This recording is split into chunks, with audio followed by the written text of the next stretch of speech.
exonerated based on its awkward wording. But what the article actually says is the police haven't been able to confirm if her passing was a result of foul play or something like an overdose. So currently, the authorities are... What? You don't know if she died of foul play. Nigga, of course. Her body was in a fucking car. Of course it was foul play. Reportedly not seeking a person of interest or suspect at this point of the investigation. To be clear, okay, David Anthony Burke has not been officially implicated in any crime, any wrongdoing. He's not been charged. He's not been named a suspect, not a person of interest. Obviously, insane. His connection is through the car and these reports that he had some sort of relationship with Celeste. And the private investigator confirmed this, saying that, currently they still need to confirm what crime actually happened before anyone can start pointing fingers here. I saw a headline saying, they've confirmed that it's not a murder, not homicide. That's not what they said. They said they're just standing on their previous statement. Listen, a crime definitely occurred.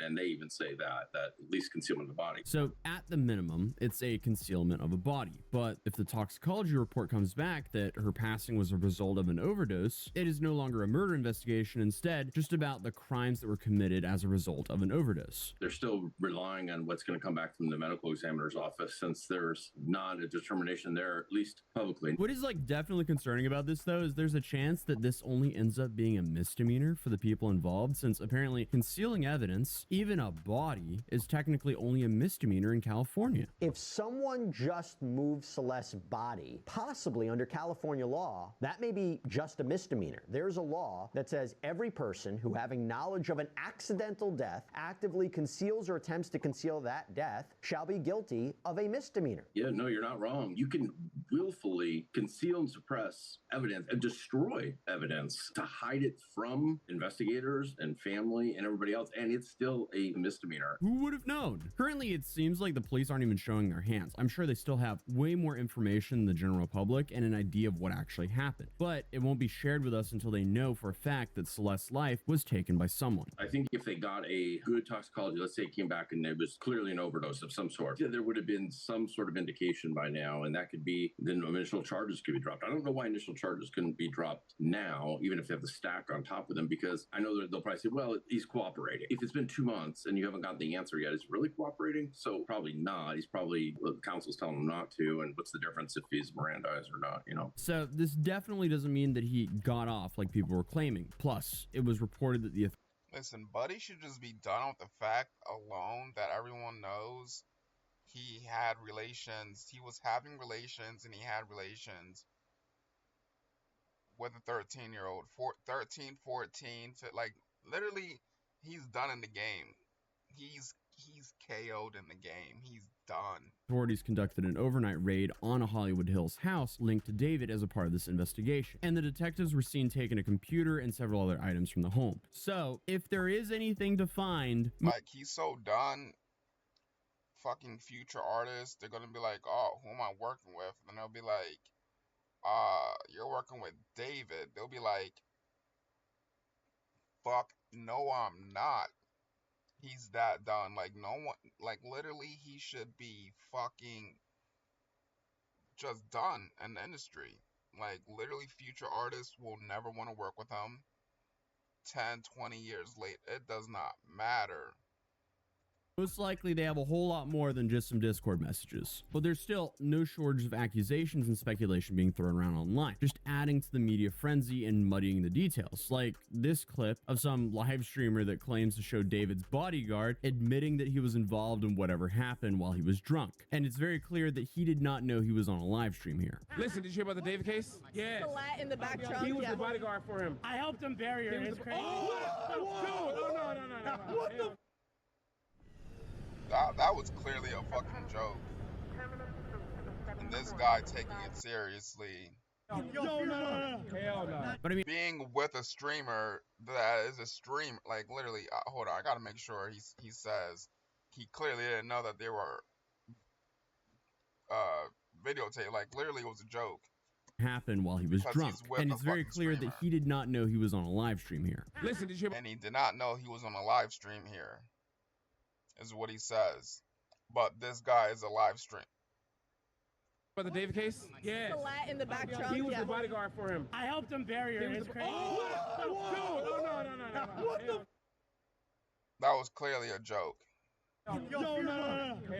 But I mean, after watching that video, it just seems like it's engagement bait. Like, Yeah. I don't actually think this is a real thing. And the streamer who did this is Cuff Him, and I honestly don't think he's above getting someone random to just, you know, say this so we can have some viral clips. But anyway, like I said, no matter what, this is just a terrible tragedy. You have a 15-year-old girl who lost her life, and obviously she is not here to tell her story. And people have been scummy enough to try and shift some blame onto her. And I don't know about you guys, but I don't think victim blaming her is the right thing to do whatsoever. But David hired the best of the best when it comes to defense lawyers, Blair Burke, the woman who represented Harvey Weinstein. And many people are saying this alone is pointing that he could be guilty. Like, getting the best of the best could mean that you need the best of the best, but also if he's innocent here, it also makes sense to get the best of the best. So who knows what's going on? And then you have a bunch of people online who are actually attacking Burke online as well, just for agreeing to represent him. But along with the cancellations of the rest of his world tour, David's sponsors Hollister and Crocs dropped him literally days after he was announced as the face of their new collaboration. Additionally, all promotion of his music was pulled by UMG and Interscope. The dude lost everything just about as fast as he gained it, and until he's officially ruled not guilty, people are of course going to be scrutinizing his every move. But on top of that, the internet is also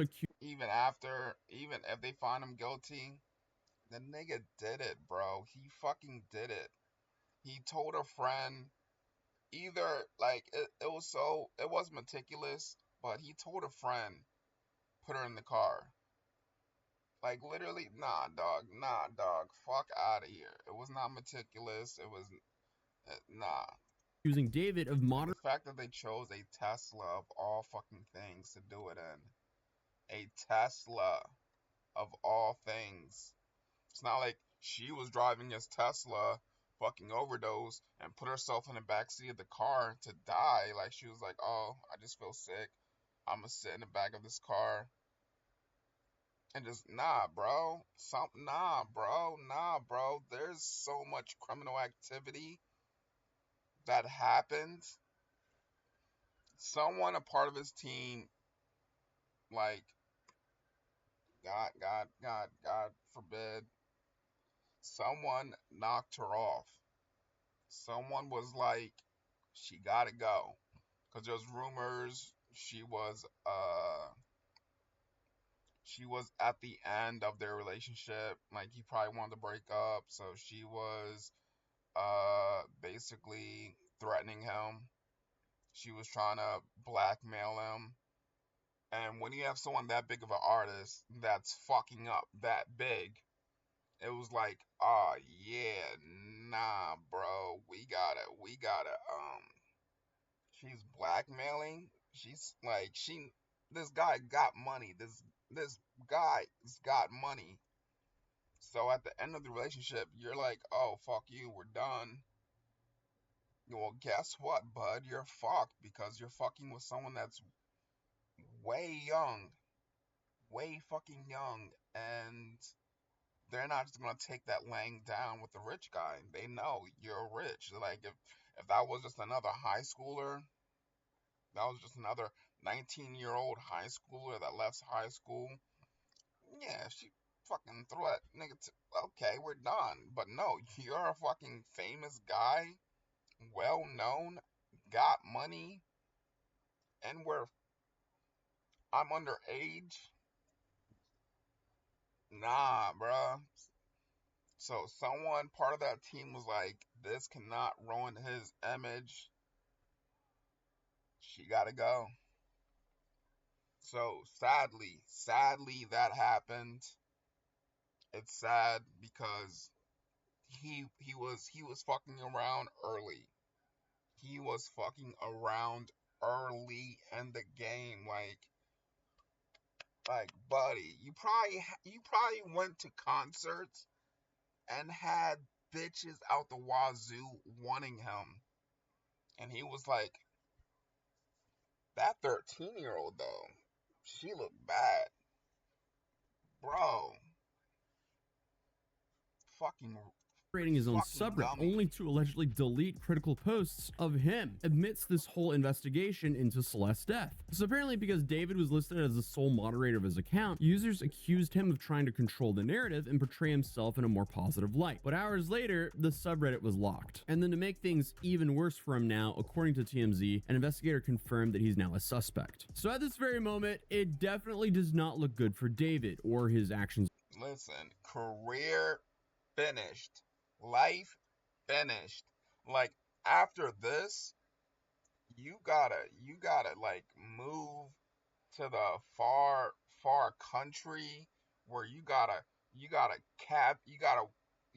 house in the woods, and like you just live there for 20 to 30 years. Like, this is all in to say, like, oh, he's never found guilty, whatever. He's never found guilty. Well, guess what, bud?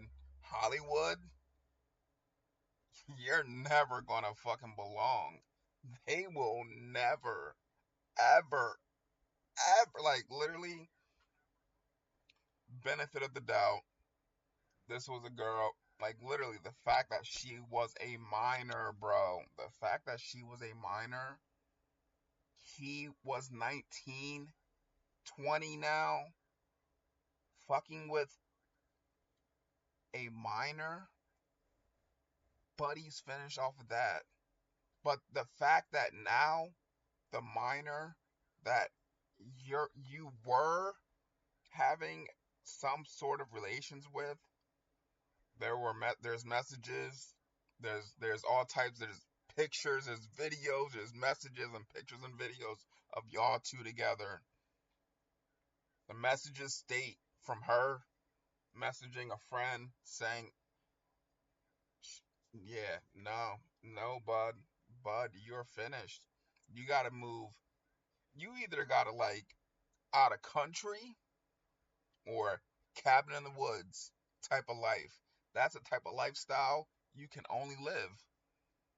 Like, fucking hope you got millions. You just keep that cause buddy, you're not coming back after that. Nobody's coming back after that. Nobody's coming back after that. He's not coming back after that. You're not just gonna drop fire music and then everyone's gonna be like, you're not gonna be 10 years down the road a Chris Brown, where, 10 years ago you made a mistake, and then everyone forgives you, and then your concerts are selling the fuck out. Nope, you're done. You're done. No one in the industry is ever messing with you again. You're done. Online. And what's also kind of shocking is there's still no information that's came out about what actually happened to Celeste.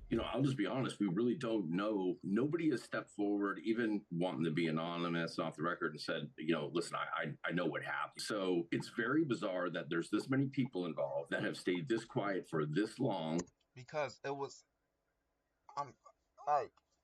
like, I can't even, bro. It was N team. It was N the team. It was manager, friend. Like, he absolutely couldn't get his hands muddy. But you're getting threats from said teenager. You know what I mean? Y'all probably had an argument. He's like, you know what? I'm famous, girl. You're acting up. We're done. Well, guess what, bud? Most women are spiteful. Vindictive, spiteful, and they are, like, especially if you're somebody that's somebody that's somebody. They are not taking, they're like, oh, we're done. We're done. I'm gonna fuck your life up. And that right there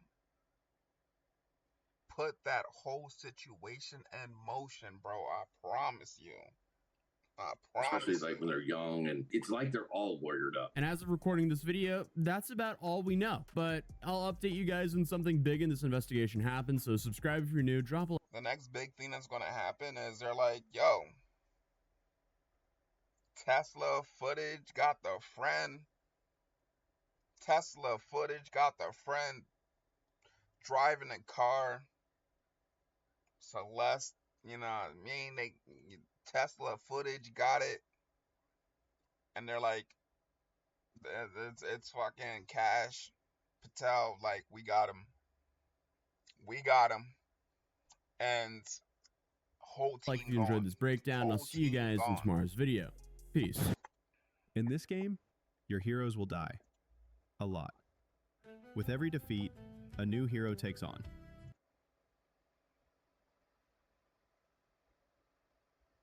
Through the Trump and Clinton, no one really, I mean, people give a fuck,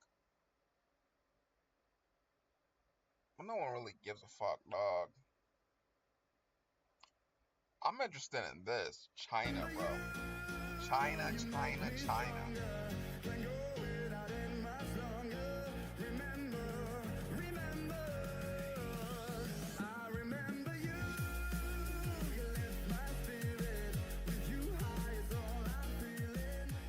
Welcome, everybody, to episode 290 of The China Show, the real China Show. Not that fake one. Not that annoying one that stole our name with stats. Yeah. Anyway, guys, we've got a big jam-packed show for you today. An important one. It's episode 290, right? What's this, guys? So where What is y'all- that? What's what the y'all country got? code?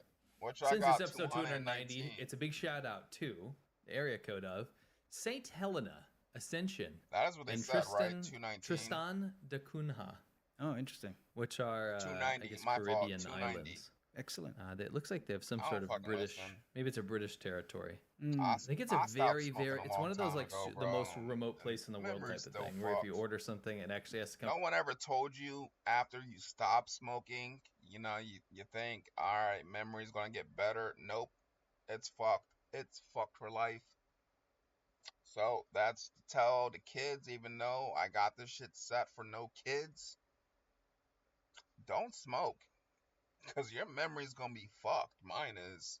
From South Africa, They and literally then takes just like said 10 weeks or whatever to get to the 290, island. I think and I'm it's like 219. somewhere in the middle of the Atlantic Ocean. I wonder if they have good rum.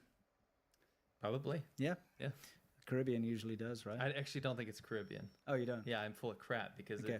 I think it's like it's east of it's west of South Africa, Yeah. between like South America and South Africa. Does that make sense? Yeah, it does. I think. Okay.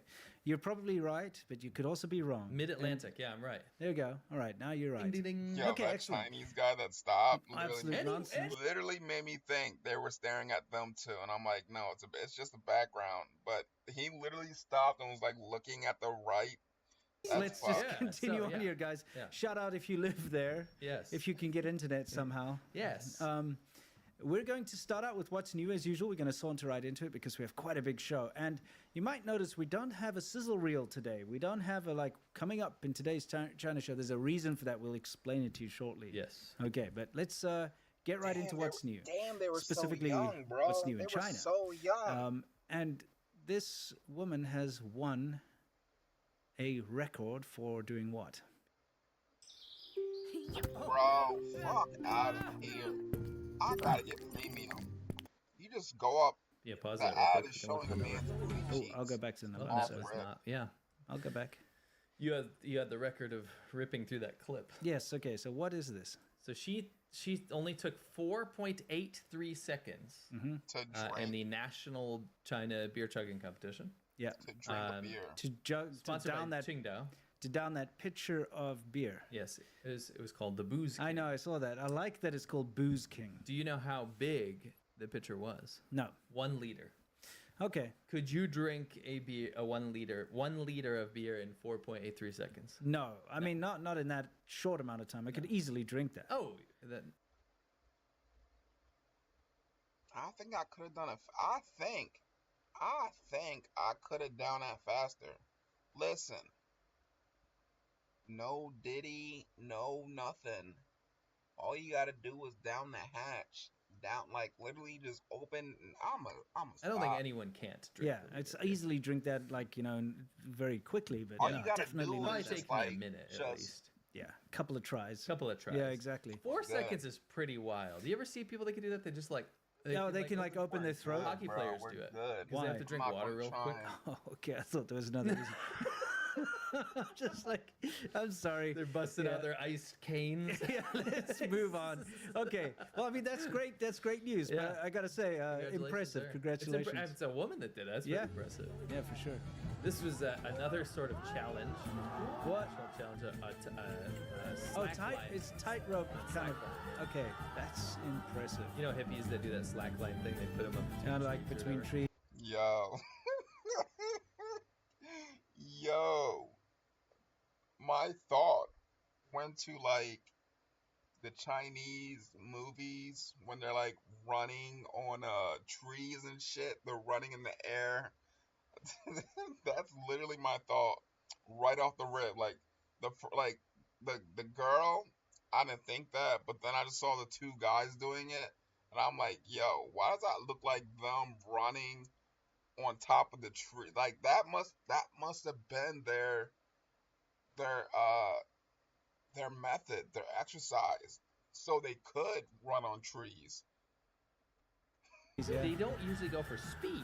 No, no. I thought that was quite impressive. Yeah. This- Recently, a nurse has been going viral in China for what? Okay, let's see what she's going to pull out of her pocket. Huge ass cleaver. It looks No. like a meat cleaver, but it's a cell phone case. I mean, it's very poetic, isn't it? You know, the thing is, there's a reason for this. Well, yeah. Do you notice this mothership or whatever? They didn't say why this is going viral in China. No. There's a reason. You see, there's this horrible thing that happens in China. It's revenge against medical staff. Okay, Yes. and nurses and doctors are targeted by disgruntled families. So, unfortunately, corruption reaches every level of society in China. When you go to a hospital and your family member is sick, especially if they're going to go for surgery or something very important, you will always bribe the doctor. Yes. And by bribe, it's more a cultural thing. You give what's called a hongbao or a red packet, like a lucky money packet. And this is just something that is ubiquitous. And, you know, I used to train doctors. My wife is a doctor. And even when my wife went in for surgery, she's a doctor. She even gave like the red packet to her colleague. It's just part of the way things work. That is so fucked. Cause I'm taking that as like, yo, I'm giving you this money. Do your finest. And the fact that like they think that like in this case it sounds like, you know, here, good luck. Do a good job. But their average American is going to take that as, yo, take this. Do your finest. Don't slack off. Don't kill me. That's like, so it's bribery for them to like take their job seriously. That's fucked. That's absolutely fucked, bro. Wow. You know, and it's even if they're like, no, it's like, no, I'd rather do that for peace of mind. Like, if I pay you, it means you're going to do a better job. Well, there are many documented cases of people I know personally that have actually kiboshed a surgery or made complications due to delivering a baby, like hurting the baby. Yeah. Because the bribe wasn't enough or wasn't given on time.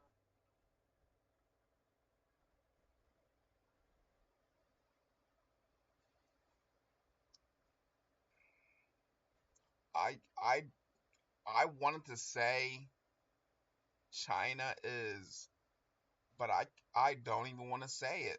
But just hearing that alone, the doctor, whoever botched it, they purposefully, you know, they only gave me $50. I should have got at least, at least 200. Screw this person. And made complications, bro. That's absolutely fucked. So it's kind of like a safety net. So bad. The thing is, the reason I'm talking about this is what happens is a family will send in their family member who's sick. They'll pay this bribe. And then if the family member dies or there's massive complications or something like that, then they take revenge out on the doctors and the nurses. And I mean, this is something that as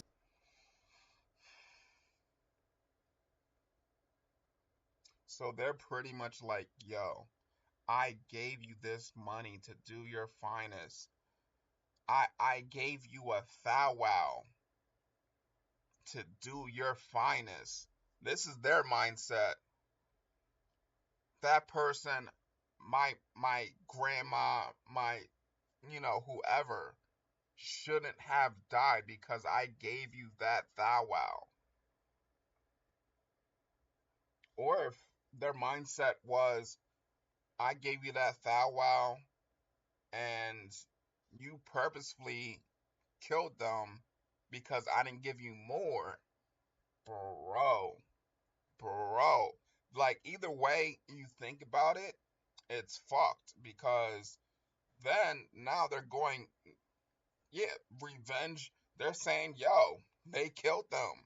We gave them money. They killed them. Even though complications happen, complications happen. A surgery is not a sure thing. It's not 100% sure thing. So their mindset is, because I gave you this money, this person will not die. You better be a god. You better be a miracle worker. You better have an angel above you to do this. And they died, so they're taking revenge out because of, bro. I can't.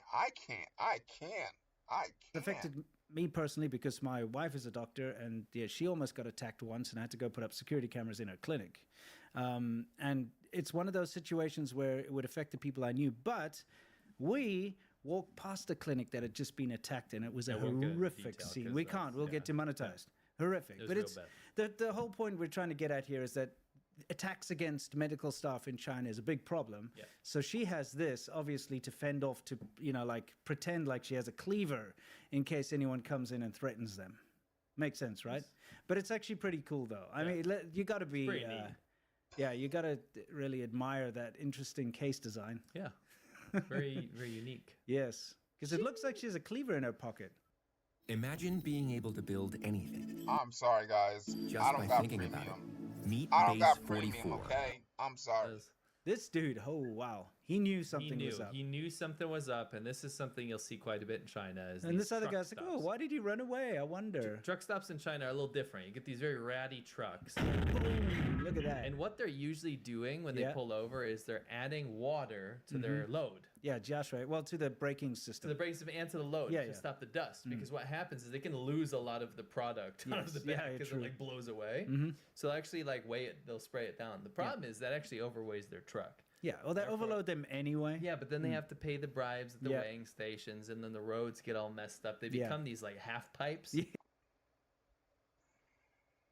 I'm sorry, but y'all really got to look into their society because they hate us. They hate America, and they believe that we're poor over here.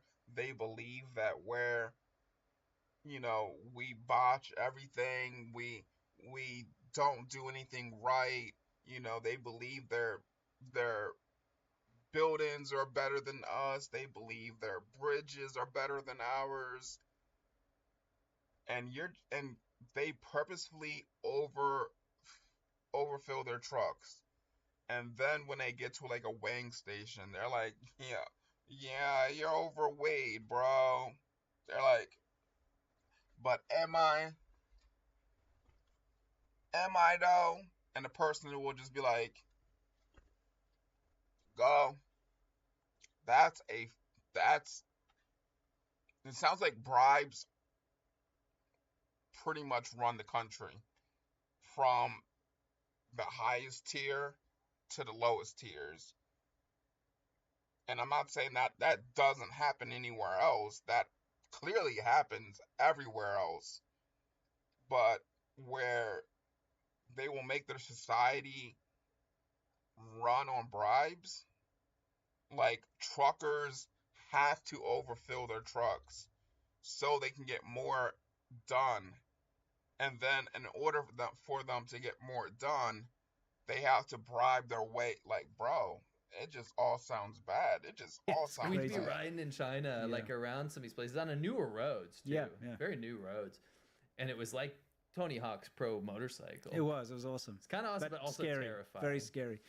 Long story short, they also have these stops where people change tires. I And knew a fix lot of tires, people yeah. up in Inner Mongolia that would fix truck tires and truck wheels because Yes. they get just destroyed. Absolutely. And unfortunately, when you're dealing with these big truck tires, the pressures are massive. And when mistakes happen, you know, it can be fatal. But this guy knows what he's doing. He saw this thing was about to explode and he ran away, which was good. Like, he's been through that before. He absolutely knew what was about to happen. He's been through that before. Yeah. Nobody got injured, which is fantastic. Yeah. All right. What is next? Click thumbs up, by the way. Helps us out a lot. Oh, we wanted to ask you, the audience, what is happening here? What's going on? Bro.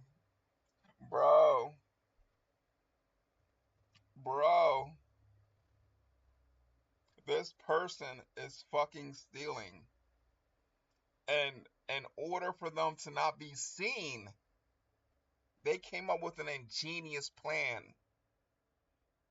They said, there's a camera up there. It's going to see me if I just take this package. I got this umbrella here. Bro, On here. I'm sorry. Can I have a prediction? Sure. Because I actually don't know. Okay. I'm going to say this is a rare. Sorry, I'm spoiling our next clip there, but I just wanted to play this again. You can see this was on the 19th, right? So it was like 3 days ago. Bro. It's important. Okay. If it happened a week before, wouldn't be relevant. Well, that's what everybody in the Chinese shills will be like, what? It's so old. China I changes know, so it's just- fast I'm in being 3 days. Yeah. Anyway, but look at this. Okay, so what do you think's happening? I think this is a rare. It's called a building jellyfish. Yeah, it's like a rare sea creature. red. It looks like a sea creature, doesn't it? Yeah. And it is just enveloping its prey. Yes. What do you think? Actually, you probably know. I know the story behind this. Okay. so- Should I read some? yeah, chat? yeah. Read what some people are saying because I'm curious what you guys think this is. Someone is hungry, malfunctioning umbrella. Someone is stealing an umbrella. Someone is stealing food. Someone's hiding from a camera. Umbrella of doom. A giant squid. A umbrella monster. Human crab. Hermit crab. Yeah. Someone's stealing a purse. Hiding from the camera, stealing. She's collecting an important pharmacy package. Okay, well, I mean, we've got a couple of guesses, but you're all wrong. Box Damn, is a fun I'm and convenient wrong. way for you to unbox some of your favorite rare trading cards. They have a Thrive. Yes. What happened here was this person called in. It's more elaborate, right? Yes. I'm assuming. Yeah, this person called in for a delivery. Now, of course, everything's delivered in China because Okay. you've got so many delivery people, okay? And it's incredibly cheap. Okay. She ordered food, all right? And she told the delivery driver to leave the food in the elevator. Okay. And, you know, like you can. That's kinda I know it's weird, but, you know, you can give delivery instructions. Yeah, that's true. That's So, you know, leave it at the front desk Yeah, or yeah. whatever. She told him to leave especially it in. like an office, right? Yeah. Yeah. She said, leave it in the elevator. Okay. Comes up. She went and hid herself with the umbrella, grabbed it, and then in the app said that she never received it and then requested a refund.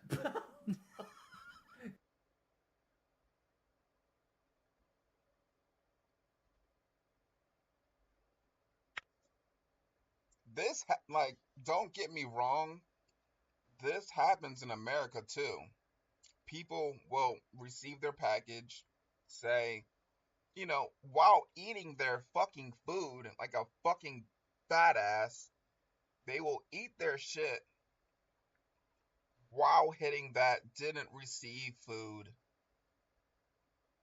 Refund, please. But this person was so meticulous, they were like, leave it in the elevator. So, that person was like, weird, okay. Left it in the elevator. And so this person wouldn't be seen. They decided, dogs, that was And seriously. What? Yeah. I mean, that's big brain thinking. And the thing is, like, they couldn't prove that she got the thing or not. That's true because you don't know who You don't know who was underneath the umbrella. So that was the whole point of it. Dude, there's something we haven't covered on our show, but we probably should have. All you have to do is do some big brain investigation. Next time it's raining outside, you know, you stake the building, you know, you wait to see that umbrella, that exact color. There's probably, you know, a bunch of umbrellas. How many are going to be the same color? Let's say 3 in a building. In the entire building, the umbrella color will probably be 3 of this. Like, let's say 3 people have that same color. Now, you go back to the app, you see if it was a female or if it was a male. Honestly, after that, you just fucking shake down each person with that fucking umbrella and you say, dog, oh my goodness, that would piss me, bro. I would do that. I would do that investigation to find, like, you already have their name for one. So you can probably already see what they look like. You can probably, like, it probably, if not, you know, do some online searching, do some deep research, get into the deep net. Like, I would literally go that fucking far. I would go that far to find that person that fucked me. If I was, because that person is not getting paid then. That person that they're stealing. They're not stealing from the restaurant. No, they are. They're stealing from the restaurant and they're stealing from the person that delivered the fucking food. That person doesn't get paid. Right now in China, there's this massive thing going on because there was a new policy put in place where you get, I don't know, you get free returns within a certain amount of days. I don't know the exact amount of days. Like nationwide or just a certain store? I think it's through, I don't know the exact details, but it's either through Taobao, it could be nationwide, it could just be through a store, but people are taking advantage of it crazily. So what's happening now is, especially women and live streamers and that kind of thing, they'll order a dress or a blouse or whatever, leave the tags on, wear it for however long the period is. Say it's 20 days, they'll wear it for like 19 days, and then they return it to get their money back. And there's some kind of like a no questions asked return policy right now. And so people aren't buying clothes anymore. They're just, you know, buying them and returning them. Yeah, that's the thing is that before, I mean, this happens all the time in America. Yeah, it's but very common. But the difference is that it'll become such a copycat. So it'll be something that you know your aunt did it or your neighbor did it. Yeah, sure, right? sure. But in China, it'll become such a copycat phenomenon that it will actually change an industry. Well, it's not an outlier. I think the big difference is that in other countries, when people do it, they don't brag about it. No, it's definitely, you're kind of like, oh, you hide the tag. Yeah. Now the influencers are on It's like you're purpose. They're bragging. like, look, and they show the tags. Yeah. And so it's become such a phenomenon that people are just no longer buying clothes. They're just, you know, borrowing them, so to speak. Well, and like I said, it'll be so pop because it's copycat culture. Yeah, in it's China. destroying a whole industry. Then everyone will do it, right? Or the huge chunk of people will do it. All of these clothing, you know, shops that are selling these things online are losing money now. That's crazy. It's become such a big thing. Anyway, this is kind of related, so I wanted to bring that in. Okay, let's move on. That's really ridiculous. Just once again, a little warning about lithium-ion batteries, especially if you have a Chinese... Play it so long. Is it long? Yeah. Okay, sorry. If you have a Chinese scooter, whether it's one of those Razor-style ones or an e-bike or something, park it outside. Don't leave it. Don't charge it in your house or in your foyer or whatever you call it. You know, on your porch. Foyer, we call it. They don't even have it plugged in to anything. Your entryway. People in the South call it your mud refectory, you know? Up in your roofs. mudroom. It just went up Don't in put it in there. Leave it outside. To be able to entertain our friends better, so I invented this automatic coffee maker. The design is very human. Let me demonstrate. Pour in the coffee. Start brewing. That scared me. Yo! Feed the coffee to our friend's mouth. No one who's used it has ever given this coffee maker a bad review. Very easy to use. Because they're if you're a fucking producer dead. who hates AI, this plugin might change your I'm mind. sorry, this guys. is I need reimagining premium. co-producer. Every time an ad comes on, I'll tell you I need premium. I love it. So, because I need premium, you guys should subscribe, like the video, and share it to your friends. They won't enjoy it. You won't enjoy it because I got fucking ads. But listen, I'm funny, and we share the facts out here. Let's get going. Just pause it real quick. Yeah, that guy's been doing videos for years now, and I thought the reason I included it, I thought he's got to run out of steam at some point. Nope. He is still coming up with hilarious inventions. We featured him a few times in Shaban Ho. Yeah, he's great. He's good stuff. So guys, Chengguan, you guys know Chengguan by now, I'm sure. Yes, they are urban management. Thugs. Yeah, we'll call them thugs. Yeah, they're kind of like thugs attached to the police. They have authority. They're the lowest level of police, and they do the stuff that police don't want to be associated with. Yeah. So there's a thing in China, you know, there are a lot of laws on paper. Very few of these laws are actually enforced. That's why when you go to China, you think it's very free because you see people just doing the most ridiculous things. Sure. And you yourself, especially as a foreigner, when you can't speak the language and so on, you can go there and you're like, no one's stopping me from rolling around drunk on the street, so it must be a free country. Meanwhile, it's just, they will stop you if you roll around on the street drunk and say something bad about Xi Jinping. Then you're done. You know what I mean? But they'll tolerate your nonsense. They'll take you in. What happens is people need to make money, okay? And farmers and, you know, small mom and pop growing stuff in their backyard. This is a really sticky situation because they need to make money still.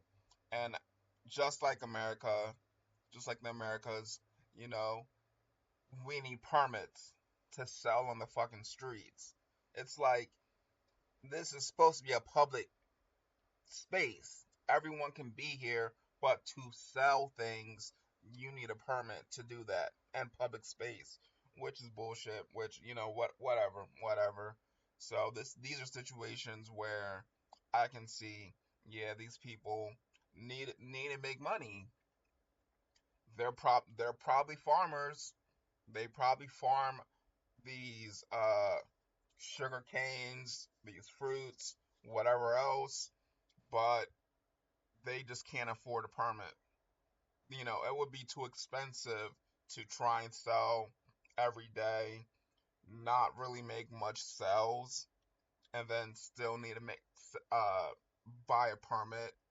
I don't know. It's a really sticky situation, so I understand what they're going to. They have to set up these little stalls and sell their vegetables, sell the street food, that kind of thing, the sugar cane.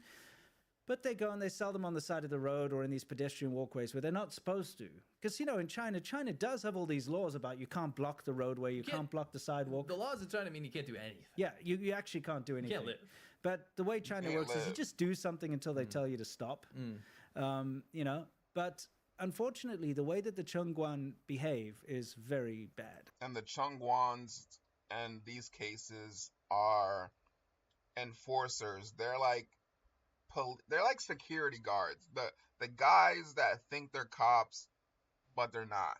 You know, that's what these guys are that they're talking about. And then we'll show you some examples here. They just come and start they're like, get this crap out the road. This is a market. Yeah. It's where people need to make a living. Yes, that's where people come. But see, it's not a market. It's public road. And Chinese people are opportunistic people. They know where traffic is, people are. So they're going to take opportunities. They're going to see these, you know, opportunities to, oh, there's traffic coming here. So they're not necessarily following the law. So these people, these Chengguans, aren't necessarily in the wrong, but you know, it's a really sticky situation because I can feel for both situations. One situation, they're probably poor, they're probably in poverty, they're probably, you know, they need to make money somehow, and the only way, plus, very old society. These people selling on the side of the road are old. Probably their only source of income. They've probably been doing it for generations, honestly. And they need to sell food to make money. They probably have no other way of making money. So they need to do this. But it's like, there's probably designated stalls. There's probably designated places where you get a permit. It's sounding like there's no permit in the situation. It's just you can't block the roads. You can't block these roads because cars and people are coming through, and you're blocking it. You're basically blocking. I'm trying to think of another fucking word, but I can't. And you're impeding traffic, essentially. Come to buy their fruit and stuff in the morning. And they're poor. Yeah, of course, they don't have a choice. But look, they come in force, as you can see here. Here they come. Oh, look at all of them. Oh That's my a lot of goodness. Yeah. Urban stability management. Yeah. You can see they've already got a lot of stuff on the back of their little truck. See, they actually steal people's goods. You can't get them back. Yeah, and they make their own black market. So they make a living off of stealing people's motorcycles. Oh my goodness. So it's not even move this, get this out of here. No, they're probably taking this shit. They're probably taking what they want. Cause they're not taking everything. They're not going to every single fucking stall and taking shit. No, they're taking exactly what they want. They're like, yo, yeah, I could probably use these at home. And they got a fucking truckload. Look, they're not even going over to this guy. They went over to this guy's stall and started taking shit, bro. This is fucked. Like, literally, that should be illegal. Like, the only thing they could do is tell these people to pack it up and leave. No, they are not telling them to pack it up and leave. They're packing up their shit and then telling them to leave. They're still telling them to get the fuck out, but they're taking what they want and then getting, society is fucked. Yes. And then selling them their food carts, selling them kerosene tanks, selling them fruit, selling. Yeah. Because look, the poor seller's trying to stop them. She can't stop them. There's no way you're going to stop them. They're going to take all your goods and you can't get them back. And, unfortunately, this hits the lowest sort of level of society. The people that are eking out a living selling fruit. That's everything. Yo. I mean, yeah, the margins are nothing. He's going to go back. But, like, what are you going to do now? No, he's going to stop it. I got to go back. These people, they literally went to one stall, took all their shit. The other people were like, okay, pack it up, guys. We got to go. We got to get the fuck up out of here. These people literally packed it up. They literally started packing up. They were literally, okay, we're gone. We're out of here. Level of society. The people that are eking out a living selling fruit. I mean, that's everything gone. I mean, yeah, the margins are nothing. Right? Yeah. But, like, what are you going to do now? You're done. You're done. Yeah. How are you going to earn your money for the day? How are you going to pay back the vegetable fruit people that you bought it from? Or if it's your own fruit, now you have to grow it again and wait another year. True. Anyway, what's Dumpling Man up to? That's fucked. That's fucked, bro. I'm sorry, guys. I need premium. So please subscribe. Let's see. Down one. Okay. Oh, interesting. You skipped it. I didn't. Oh. You didn't put it in there. And then you cut to a dog. What are you doing? Well, you know what? You're just going to have to wonder what was happening in this clip. I guess. Okay. Or maybe it will continue later. Maybe it's a little treat. Maybe. Oh, let's see what happens to this little dog. Yeah. This happened the other day. This man says, I might kick this dog. He deserved that. Yeah. He deserved that big time. Listen. There's very little enjoyment in fucking with the street animals. There's very little enjoyment. But when you do find enjoyment like an asshole, and then you literally just fucking curb stomp it, you literally just fucking fly in the air. The other day. And then you think to yourself, why the fuck am I on the ground? then he's probably mad at the dog even more. Whatever anger he had, like he probably stepped on some shit, and he was like, "That was you, you little shit." And he probably knew. Like they've had interactions for years. They probably know each other. That's exactly why that dog stopped. That dog stopped like, you gonna do something? And he stopped like, wait a minute.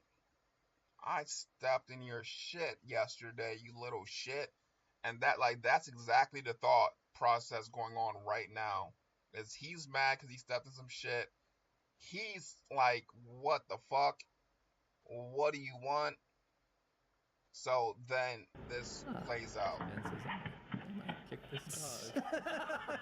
Absolutely curb stomped. He deserved that.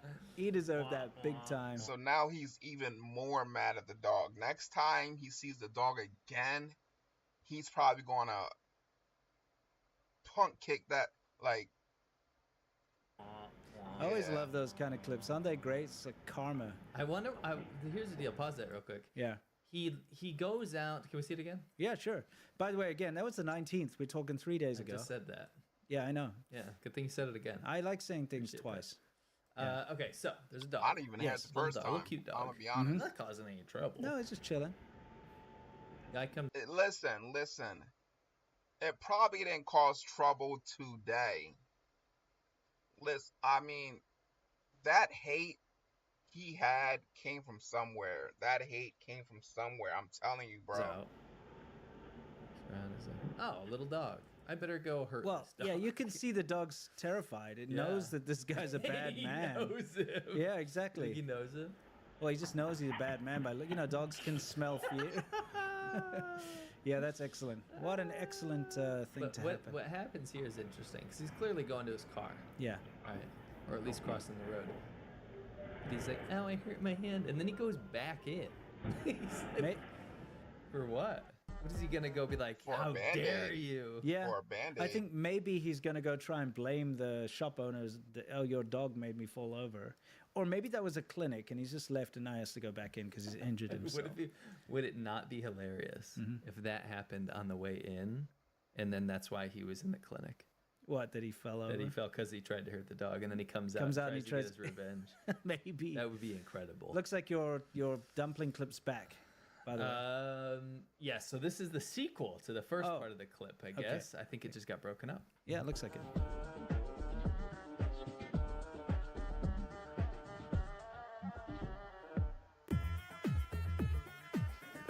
This reminds me of like Fruit Ninja or something. Yeah. I hope this is a twist. Is that it? That was lame, dude. That was one of the lamest things I've seen all month. Let's see you do it. Let's see you do it. I bet you don't have moves like that, cool guy. I'm talking about the entire concept behind that clip. That's deep. If you think about it, it makes you take a step back and say, dumplings, when you break it down into its constituent components, don't even try. You have pork, which is actually from an animal. You don't eat a dumpling and think it's of a just pig. Oh, dude, that of course gave you up do. Its life. Of course you do. You don't. I do. You don't. You look at a dumpling and you say, "Oh, pig." Of course, if it's a pork one. If it's a vegetable one, I'm thinking of the tomatoes screaming. Guess what? That's exactly good. Well said, because that's exactly what happened there. There was other ingredients in there. Dude, you're trying to make something out of nothing here. When you break it down, and the way he was very like artful in his motions. When you break it down, it's a lame clip. Really incredible. It's super lame. Probably one of the nicest. Anyway, let's move on. What's this? This is the inventor guy again, right? No. Oh, I'm trying to pause that. Wait, is this? You can is choose this to raid dog the caravan, pregnant? or you can choose to guard it. This is a game where slaying Guys, monsters. I apologize again. Some people I are need saying premium. this is like kind of like a subscribe. virtual girlfriend type idea. I think it's maybe just a dancing aid. Teach you how to dance. Yeah, but then people are getting disturbed by it. Oh, because I don't like it. It looks weird. It's pregnant. I don't like that one bit. I guess it could dance with you. I don't. Yeah, I mean, do you need that as a dancing aid? I mean, just to practice. You know, it's probably better than just dancing with air. Why does it gotta have a bag like I have caved in no head. idea. Yo. So this is a joke that needs a little bit of explaining. Okay, you're gonna explain this Okay, joke. please 'Cause do. This is not a real insect, obviously. Okay, thank you. This is not. Okay, good. The fact that you have to Thank point that out fucking- worries me a little bit. I don't know. I've seen some pretty weird stuff, So there is a joke. like a horseshoe crab. What? That's a weird thing. Yeah, I caught them. Cape Yeah. Cod, yeah. Yeah, they're It's weird. Very cool animals. Yeah, These blue guys, like bro. These guys. prehistoric. Mhm. Yeah. There's a joke Okay. on the Chinese internet. And Is it there's about dumplings? No. Okay. There always has been a joke Okay. on the Chinese internet about Guangdong people, Cantonese people, people from the south of China, right? Yeah. And they eat everything, right? Everything that back faces the sun except for a table. Yes. You know, anything on four legs or whatever, Except, except the table. Yeah, or a chair. Yeah. Yeah. And it's kind of true. Yeah. So there's a thing though, is that they've been leaning into the joke because they've now been saying, well, I bet they even eat cockroaches. Well, come on, dude. We've shown that a lot. I know. People do eat But cockroaches. they're in leaning China. into it now, and they're Remember the making- cockroach They're coffee from leaning last into time? it. They're like, Remember yo, when we made cockroach you coffee? see this Yes, but that was big-ass by mistake. cockroach? Just happened to be a colony of cockroaches in our coffee machine, and we only found out why it was tasting bad when we opened it up and saw all the dead cockroaches inside. Thanks. And live ones. Yeah, and thanks for reminding Sorry, me. I'm sorry. Thank you. about that. Anyway, getting back to Okay, it. yeah. Okay. Fucking gross. This is the Guangdong people, the Cantonese people, are Yeah. now making food that looks like cockroaches as a joke to be like, yeah, hell yeah, we eat cockroaches. Okay. So this is actually pretty inventive. If you look at this bad boy. Okay. I mean, the detail here is pretty the incredible. the detail It's is absolutely vile. But It's that red bean with custard type thing. Yes, it ends up being a dessert bun I still wouldn't want to eat it. because of the way it looks. Yeah. Yeah. yeah. I gotcha. I think Anyway. you're right. Yeah. I mean, in a pinch, but I wouldn't want to. I'd like deform it first.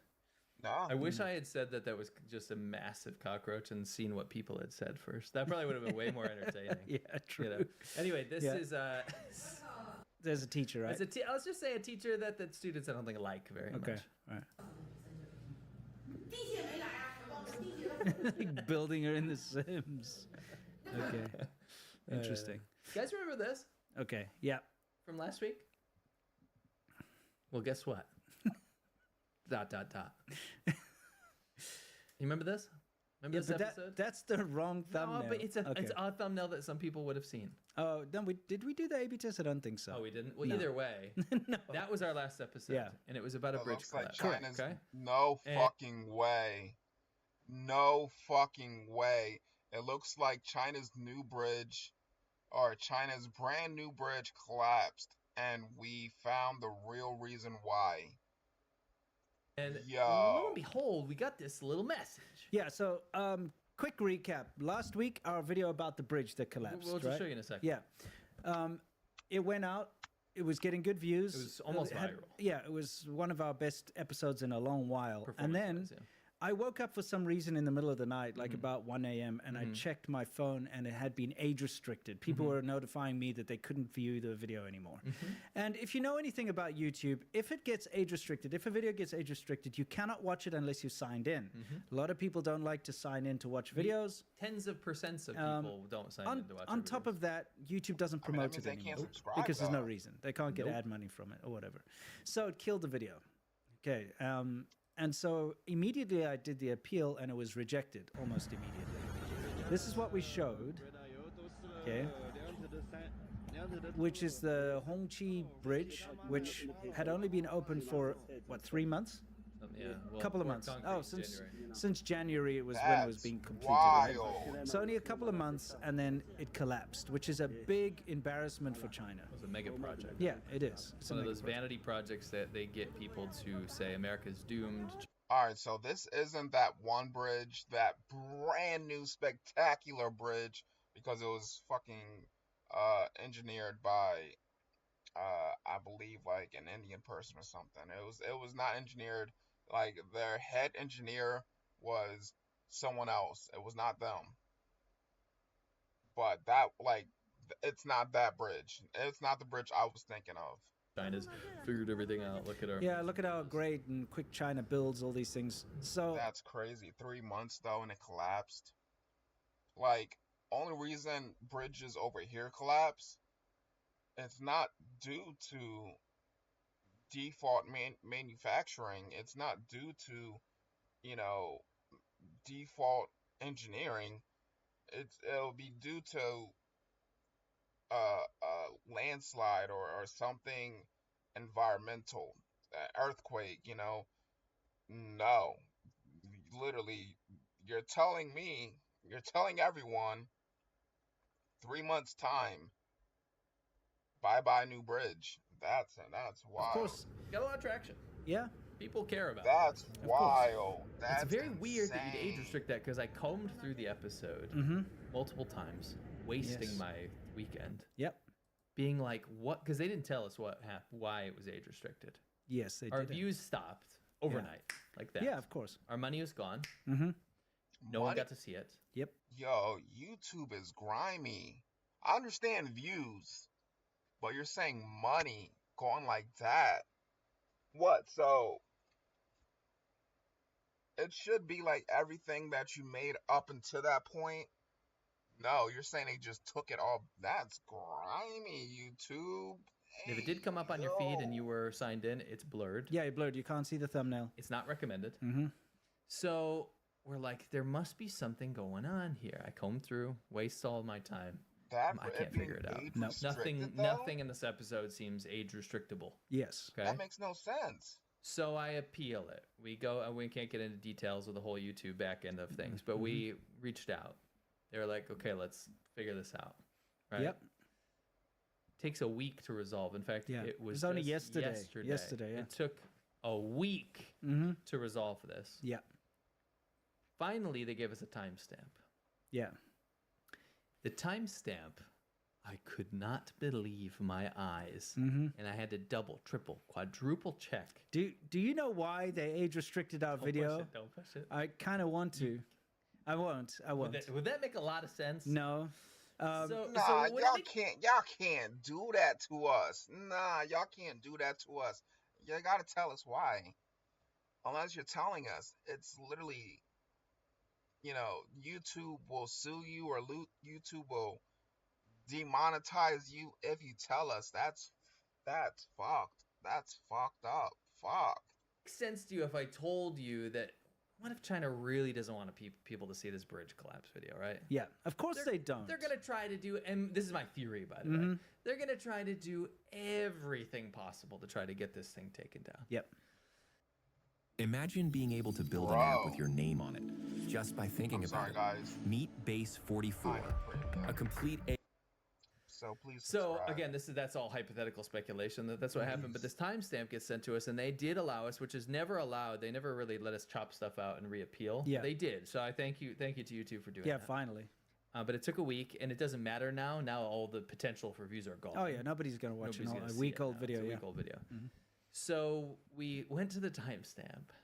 Would you care to explain what the timestamp was? You know, every time in the, as like a running gag, every time I show coming up in today's China show, I show the little clip of My Little Brony. You know, the British guy got kicked in the balls, where he goes, that thing. That is why it got age restricted, because of that clip of the British guy getting kicked in the balls by the Chinese woman, which is a comedic, funny, tiny little clip, which I use as a joke, a running joke. Yeah. I'm sorry, YouTube. Are we just going pussy now? Like seriously, are we just going pussy now? Are we just fucking what? Because of that, our video got age restricted.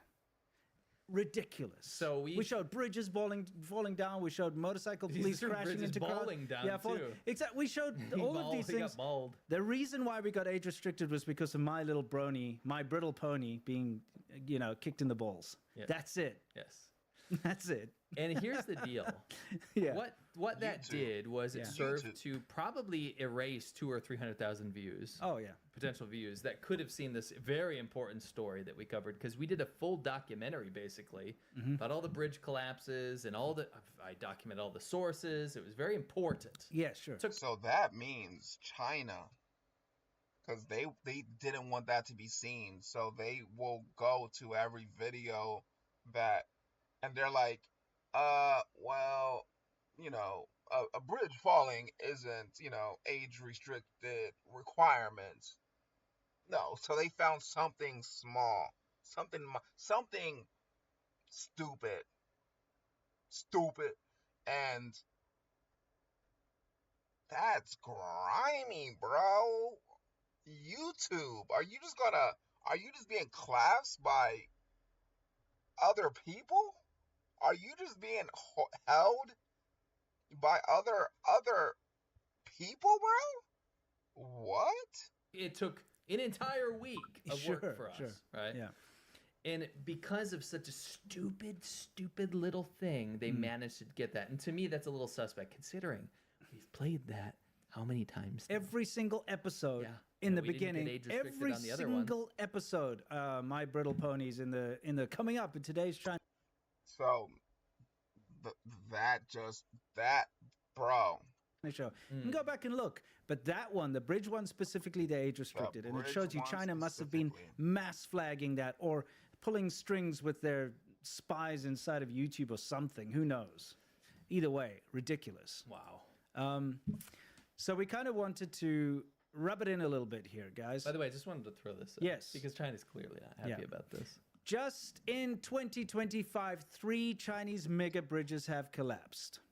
Literally 3. Okay. There's the one in Sichuan that happened the other day. Mm-hmm. And then we had this. Shanghai. Remember this. This was unfortunate. It was tragic because I think 12 workers lost their lives, I believe. Yeah. They were working on it, and the cable snapped and it collapsed. All right. So just in 2025, guys. Just in 2025. What does this mean? They have buildings collapsing. The joke around the town is they call the materials tofu drag, meaning it's a drywall isn't drywall, it's tofu. Their concrete isn't concrete, it's foam, it's tofu. Their bridges. Shut it down, guys. This was in, as you say, this was in August. In August, and this one was in Guizhou. Correct. Remember with the truck dangling off the. Okay, well, this looks like.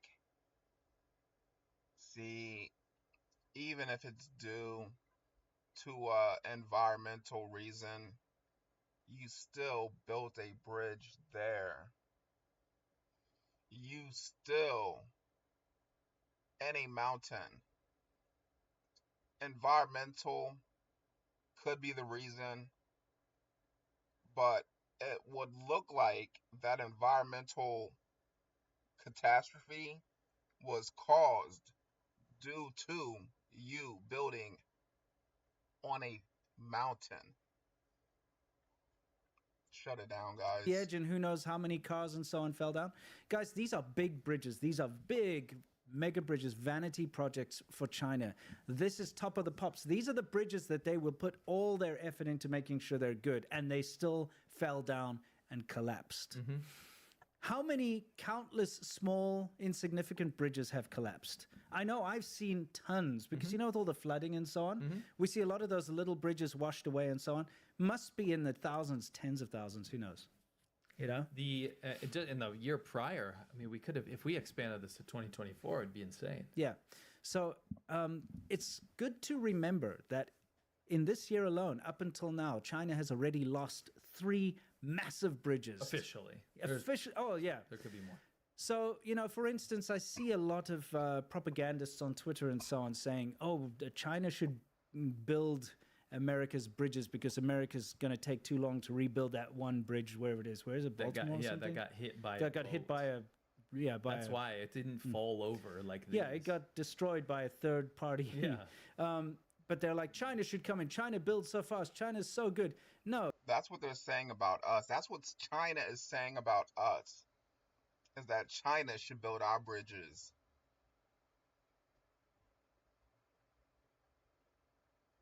Our shit ain't collapsing. We don't want China to build our stuff. Look at what happens to China's big mega projects that are super important in China in 1 year. Yeah, no thanks. Yeah, no thank you. No thank you. Yeah. Look what happened in Serbia. Yeah, exactly. No, thank you. No thanks. They Montenegro. built, No, thank you. China No, thank you. built Yeah. a bridge in Africa, where they Serbia. wiped everything out. Collapsed. No, thank you. So we decided to have a telethon, guys. Yes. We're going to have a telethon because we've told you multiple times now that the best way to support us is on Patreon. Yes. Because that can actually fund our show. It funds our second show that we have on Patreon only. Yep. Which is called Xiaoban Ho. And you can help us defeat censorship because this is getting out of control. If we're going to lose our entire week's salary and we're going to lose all the exposure with our important messaging trying to get out there, then we need a way to continue this, right? And the only way that really we do continue this is through Patreon.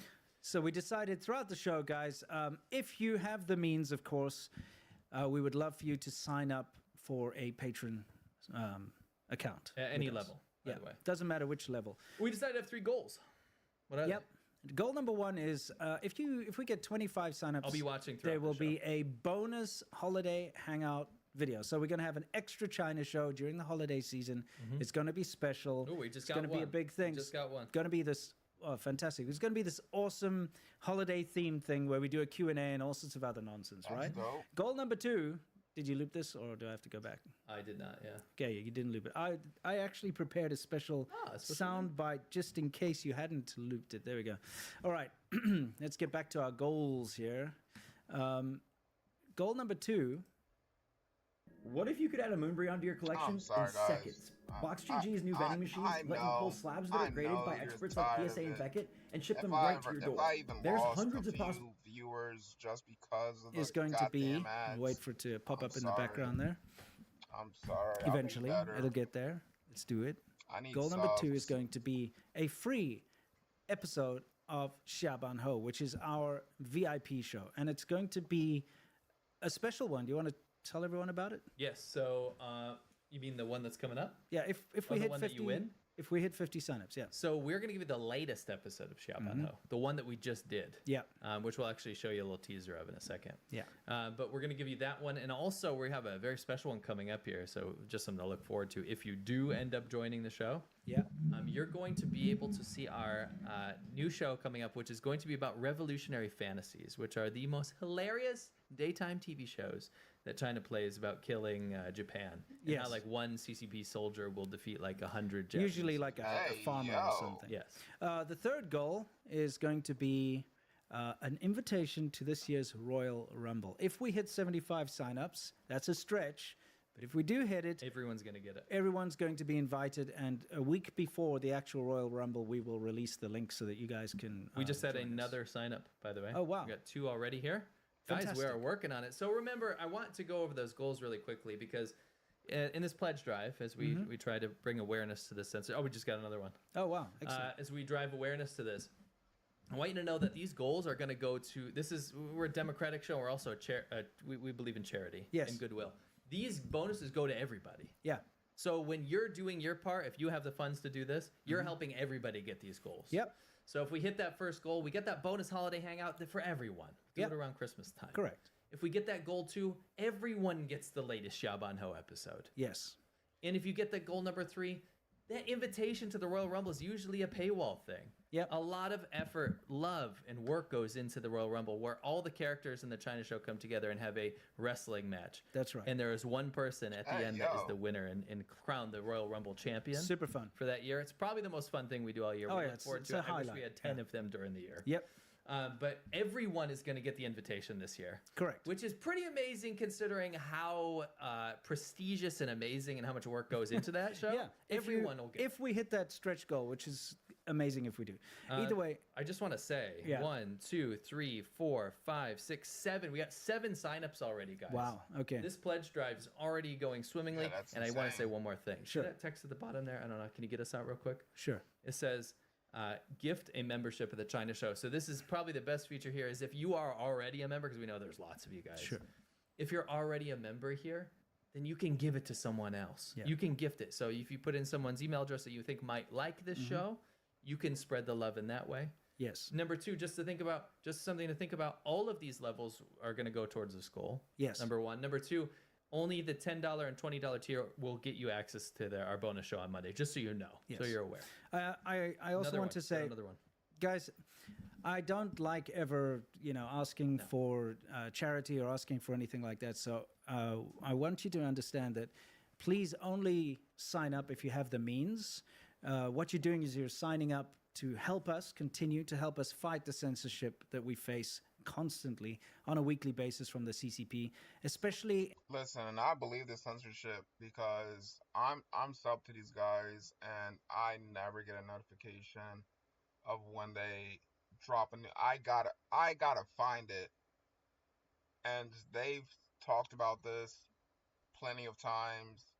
This happens with other channels as well when they talk about China or talk basically China, but when they talk, their videos aren't like it's not findable. I'm curious as to how I believe I had to search like how I found these guys. It was not in the wild. I didn't find them out of the blue. I believed I was searching something China related and saw these guys, and I've been sub to them since. So the shadow bans is what some people would call it, the censorship. Yeah, it's definitely real. In today's climate, they have ramped up their political. What happened to the age restriction? Yeah, they lean on all the countries with their political might and their money. They've ramped up the propaganda. It's insane the kind of nonsense we're seeing every day. They're clearly using thousands of bot accounts. Yeah. And this has been documented before, right? In other cases, to go and mass report videos. Yeah. So not only would you be helping us stand up to this and stay on the air, so to speak, but you'll also be getting a really premium show, something that we love and we put a lot of effort into every single Monday if you join the $10 or $20 tier. And again, I know it's a big ask, so please, only if you have the means. Also, just want to say one more thing before we move on. Sure. And I'll count how many we got after this. Okay. But this is a pledge drive. If we somehow magically do hit that top tier goal, it doesn't mean it's over, because again, like you said, that's if you're watching this in post and maybe the goal was hit or maybe it wasn't. Please consider also signing up, because you do get that show and you're going to help us out. Yeah. Right. This is a long-term support that we can stay on the air. We can do what we do. Yes. Right. Exactly. It's tough what we do. Yeah. So thank you so much. I'm going to read this real quick. Oh, okay. 1, 2, 3, 4, 5, 6, 7, 8, 9, 10, 11, 12, 13, 14, 15, 16, 17. We're already up to 17. Wow. For the first. I got to say, guys, thank you. We may hit the first goal. Thank you so much. Bro, that's seriously, insane. As Listen, we say, 18, 19. They just 19, started. 19. Up to 19. So I'll keep you updated through the show. Cool. We'll come back to this a little bit later. We'll reconvene. So anyway, here's a little preview. If we do hit the second goal, this is the episode that we're going to give away. This is what we did on Monday. That's super fun. Insane, bro. Props to them. I'm sorry, guys. I know. Let's take a look. I know.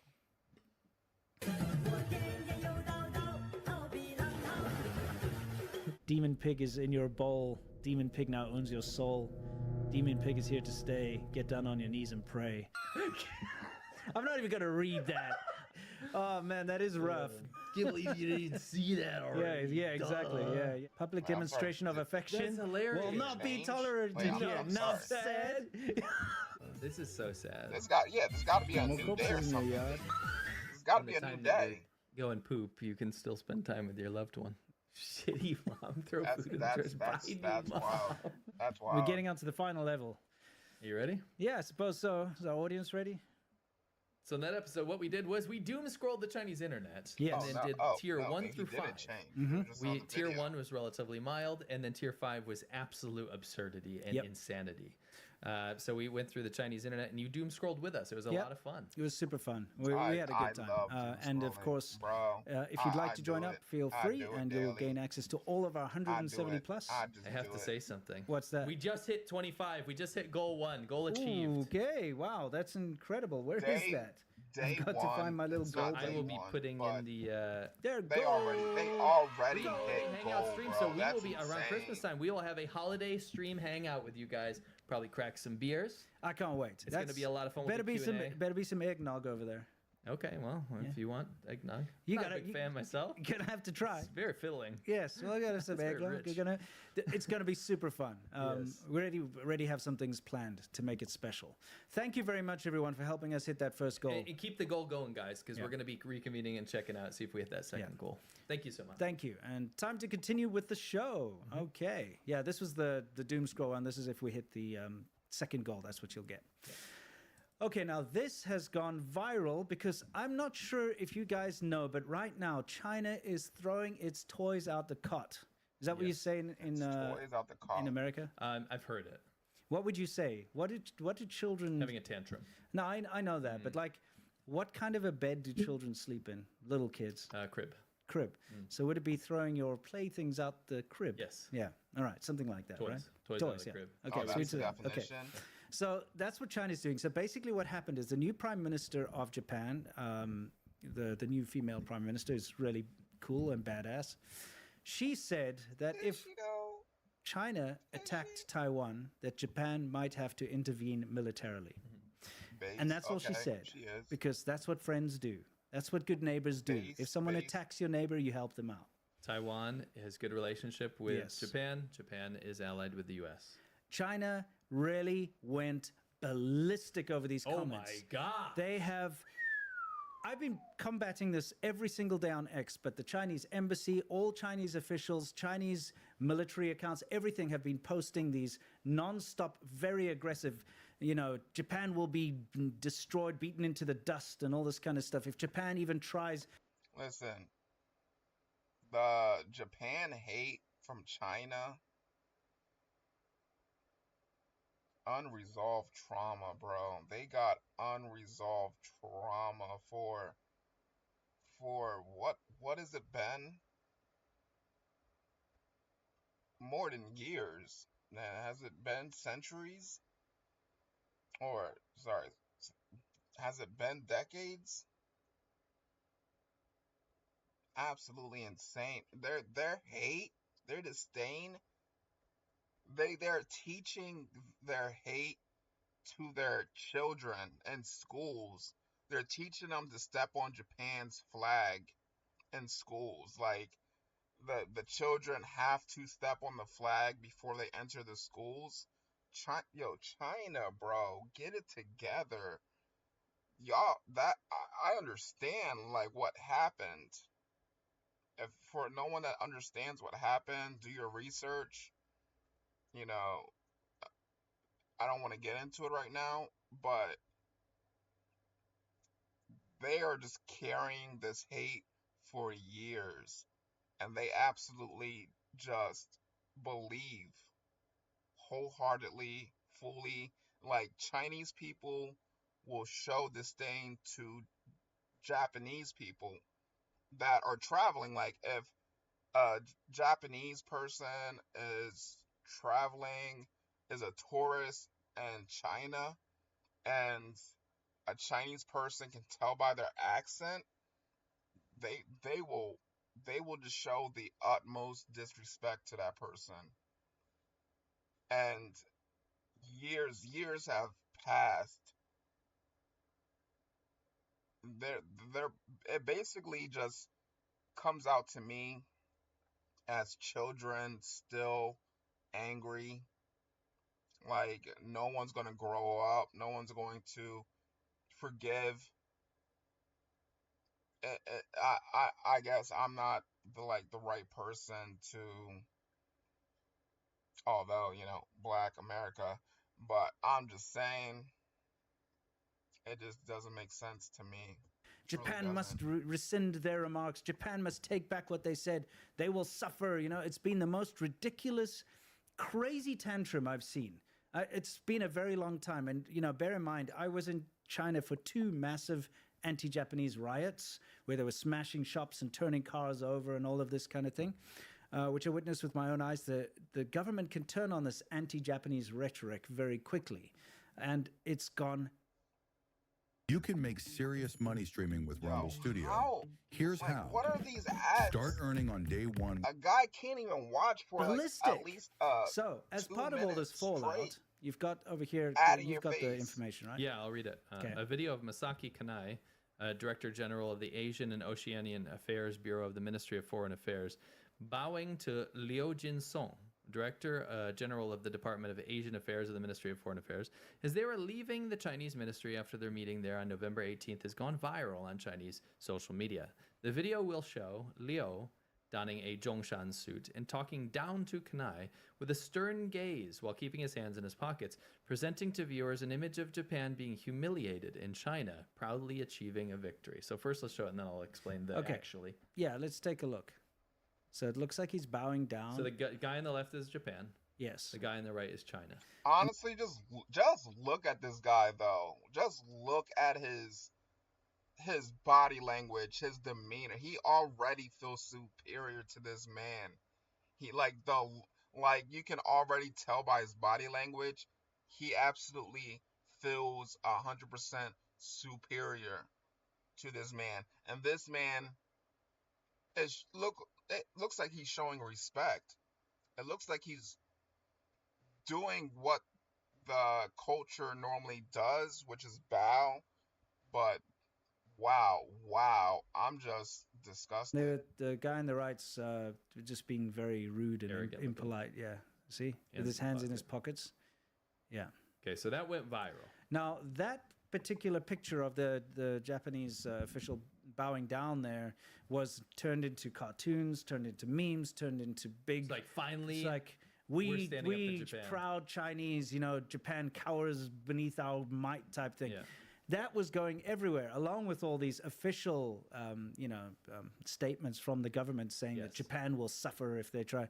All sorts of basically saying we're going to just come and invade you and no one's going to stop us. We'll destroy you. Stuff, yeah, terrible things, which very undiplomatic things. What does it turn out to be actually? So can you get to that freeze frame of him bowing? Do I go back or forward? You can go back a little bit. Yeah. I'll go back. Just so the context is correct when we look at it. Okay, well sorry. I'm getting there. Ripping. Brother. Yeah. It's kind of hard to do it right here. Okay. All right, so watch. Remember, the Japanese guy's on the left, Chinese guy's on the right, okay? So if we look, Chinese guy standing awkwardly. Yeah. Arrogantly, with his hands in his pockets, and the Japanese guy awkwardly bowing. Turns out, if you look closely, Kanai, the Japanese guy, was actually lowering his head to pay attention to what his translator was saying. Yeah, so the guy in the middle there is talking to him, so he's kind of leaning into, what are you saying? The guy's probably saying this Chinese diplomat sucks. And then, of course, the Chinese are taking this as a W. The Chinese are like, look at our respected leader, whoever he is. Look at him giving it to the Japanese, whatever they say and discuss to the. It's just really stupid. It's really stupid. I think that's what he was saying. Yeah, he's definitely not saying that. You sure? Yeah. Can we make it not so that there's not two bad guys here? Sure. I'm just kidding. But so he's listening to his translator. That's why he's not actually bowing to the Chinese official. Right. Yes. The video turns out to have been released by a state media affiliated CCP-owned China Media Group. Correct. So it was taken out of context from the top. It wasn't one of those things where it's telephone game. Yeah. Right. Yeah. This was sent out to be misinterpreted from clippers. CCP are basically propaganda clippers for anything, for literally anything, bro. The CCP itself. Correct. For Makes political sense. fodder. Makes sense. So this was going, and I know a lot of you in chat are like, how is this even a big deal? It's not, but China made it. They made it a big deal. And that's why it's so crazy. It went completely viral. But the problem is not only in China, they have to spread this crap onto our social media as well. So if you're on Twitter, if you follow anything in the China sphere, you would have had this shoved in your face as usual. I cannot get away from every minute of every day China's releasing some or other threatening thing. Yeah, this is the big thing. And this was seen as a massive win for them. Okay, but of course, kind of sad. It's sad. The dude looks like he's trying to be Kim Jong-un or something. Yeah, what's with the Zhongshan? Yeah, exactly. I mean, it's normal, but it's the way he's standing. Yes. Anyway. It looks like one of those gangsters. I'm sorry, guys.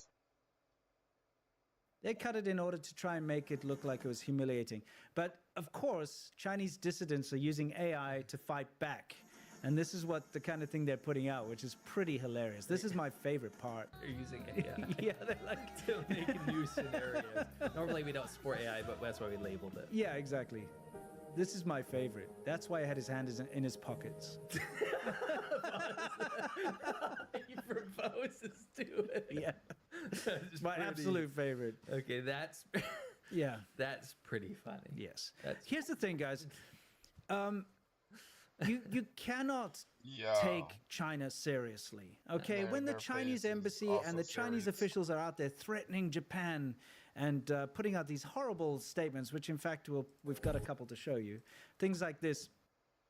The Ministry of Foreign Affairs spokesperson. Stuff, yeah. Militarism must never be revived in Japan. The post-World War II international order must never be challenged. World peace and stability must never be ruined again. That sounds reasonable, but if you combine it with the threats that they've been making against Japan, it's not reasonable. The fact that this is one of, and I kid you not, hundreds of these kinds of posts. This is the mildest one. Yeah, China's acting very belligerent against Japan and the U.S. right now, and I'm very surprised that people are taking it. Yeah. It's really rude stuff. Yeah, Truly. And Trump is doing this threats, back, and it's really stupid. It's like, why are we not cracking down? Why are we not just shutting them down? I understand they're a huge economy powerhouse. They're huge. But it's like, come on, guys. Come on now. They need to ship all of their stuff to us. They ship a lot of their stuff to us. What are we doing? Anyway, this is the kind of thing coming out of China, but they are really crazy. And people are now taking those and turning it into memes like stop spamming sites you block your own citizens from using. Authoritarian governments are afraid of their own people. And this is something that I think this is the correct approach when it comes to China. Because China's trying to be this bully, trying to be this stern, we're powerful and you must cower now. You must... It's like, but why are you blocking your own people? They preach, their TikTok, and like they don't want to share the filth, or they don't want their people to consume the filth. Like, honestly, in my opinion, North Korea, China, not so different. There's a facade of being different because there's more, more free will that they make it seem like, but in reality, it's like, but is it really? But I get it. Yeah, people can go wherever. People can. Hey, you're not as bad as North Korea, but you're pretty damn close. Answer to your, and you know what? There are a bunch of paper tigers, as we say, or paper dragon, or something like that. They're a bunch of bullies. They whine. They're cry bullies. They're always playing the victim all the time. And you know what? When they're posting all this stuff on our social media, we should tell them to F off, because they should go post that to their own citizens in China. Should post this stuff on Weibo. Yeah, because you don't let your own citizens use this. Don't post this crap on X and on Facebook and on YouTube and places like that where your own citizens can't even see it. They're doing it for propaganda. And then, I just realized they're doing it for propaganda reasons, of course. But they're blocking their own people from seeing that, because their own people are going to be like, that's not the case. So they're blocking their own people from seeing their propaganda that's not true, of course. And their own people would just absolutely shit on it. So they're stopping their own people from shitting on it. They're basically stopping the people that would be able to, set the facts actually straight. Oh, how can anyone set the facts straight if the actual people can't fucking see what they're saying, what they're doing, what they're spewing, what the bullshit they're spewing. And then, of course, you know, people, Chinese, if they're blocked from seeing Facebook, TikTok, X, you know, of course, there's still Chinese that VPN exists. You know, there's still those that will see it, but not all. Not 100%. It's not 100 because they blocked it. We don't want to hear your incessant yapping because that's what it is. It's constant. It's like an annoying little dog yapping at your heels. Japan's bad, Japan's bad, Japan's bad, Japan's bad. That's all I've been seeing every day, every minute of the day. And it's so annoying. Bad. You know what I mean? Get out of here, China. Go post your junk on your own stuff and leave us alone. You know what I mean? So that's kind of the way things are going. But I love what people are putting out now. You know, if you believe communist propaganda that grossly distorts history, you have a problem with your intelligence. We have got to the point where literally anybody can build a fully working app without knowing how to code. This is Base 44. This is the first look at the current... Using their template. Yeah, by using their template. And I approve of that. And in reality, Japan and Taiwan are coming together quite nicely. These are the good guys, the guys you see over here. They believe in friendship and love, whereas the Communist Party of China is insecure, filled with rage and hatred towards their neighbors, rather than being friends. They're not good friends. They're not good allies. They're not allies with anyone other than themselves. They absolutely believe that China is the center of the universe and the Chinese way is the only way and everyone else must serve them. You know, so this over here, if you guys ever want to make a statement, you could post this picture out there and say, these are the good guys. Japan and Taiwan getting along. Two fantastic countries who are friends cooperating. and allies of America. They're democracies, and of course they're friends and allies. And they don't hack our infrastructure. They don't try to undercut us and send fentanyl into our countries, that type of thing. You know, they don't knock off our designs and steal everything, all our IP. They trade and partner with us and keep the world a safer place. Exactly. So anyway, good guys. And they don't yap all the time. Let's move on. They don't spew fucking Oh, we bullshit. have a word, and this is a cool word. You guys ready? Nonsensical. Let's do it. Blah, bullshit. Holiday season is here.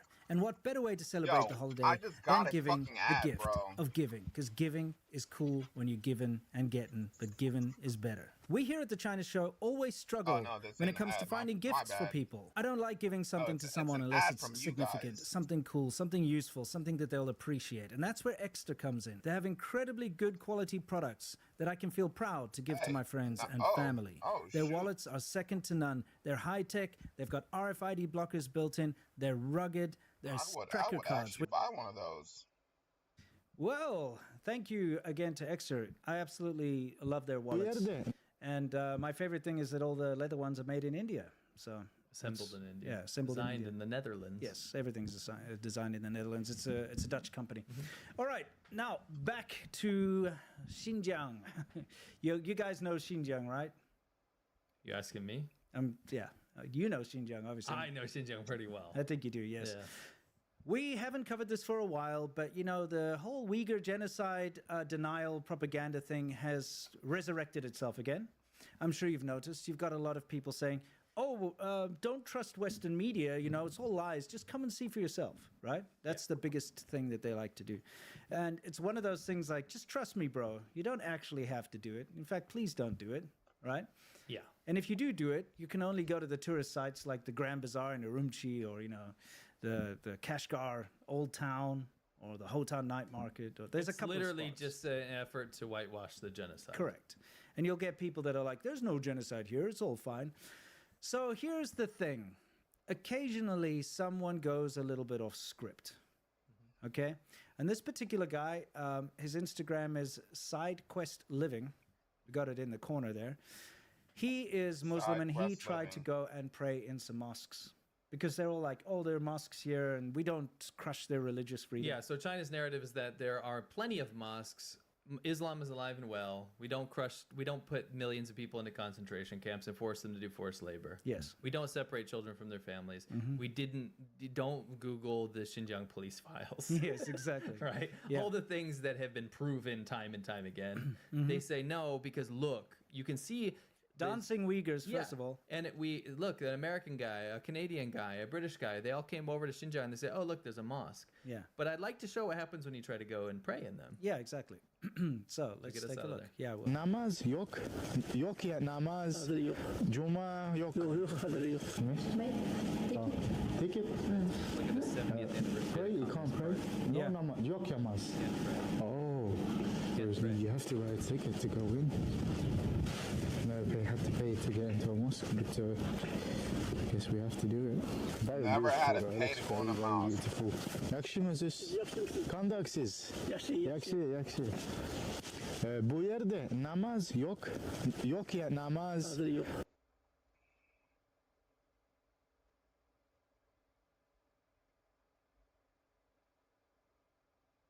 Yo, Chinese spew absolute bullshit. Cuma yok. Chinese people, the citizens, the everyday people, lovely, wonderful, beautiful people. You know. Now I'm not saying everyone, because there are some that same mentality of gotta get it by any means, and by any means they won't get it. But yeah, this is absolute bullshit.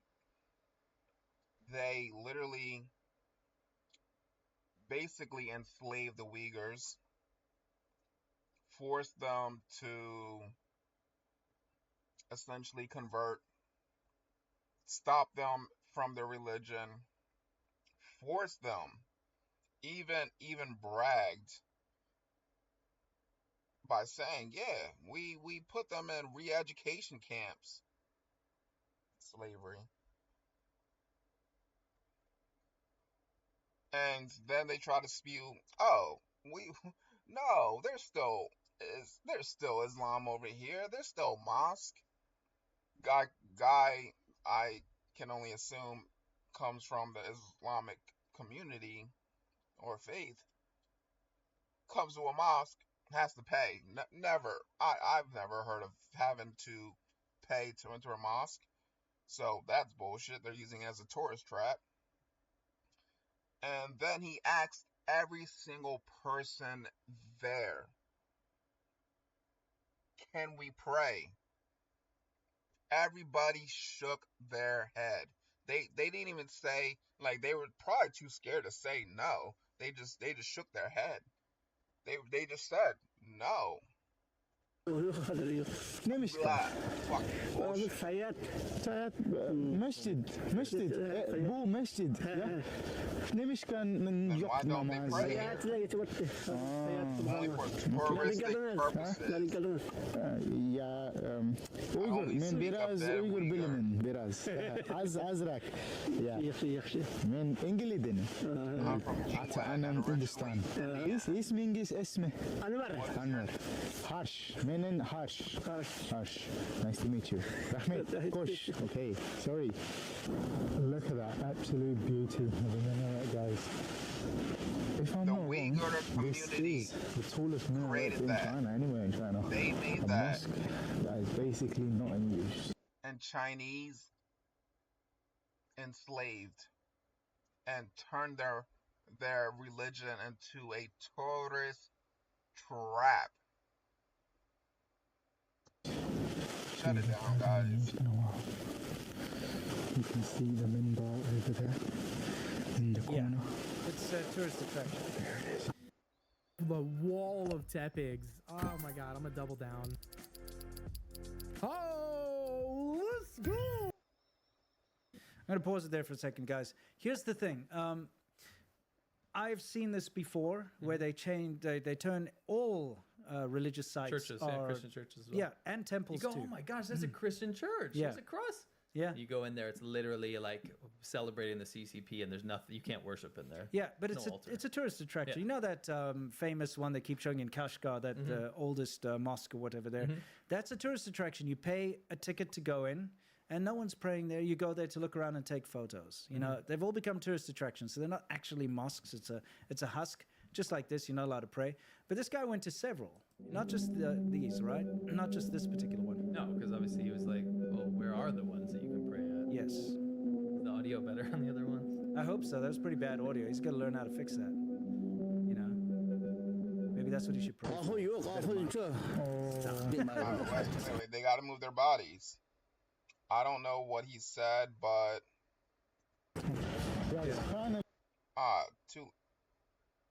guys, finally a mosque to pray. A mosque to pray.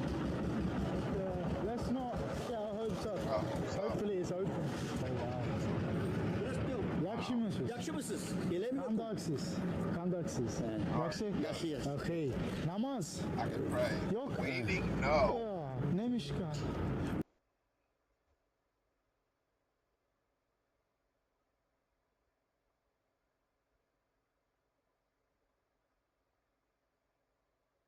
It's like, the fuck is the point then?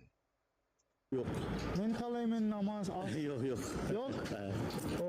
Close. Close. Why? I don't know what he said, but from his actions, I think he said they will arrest him.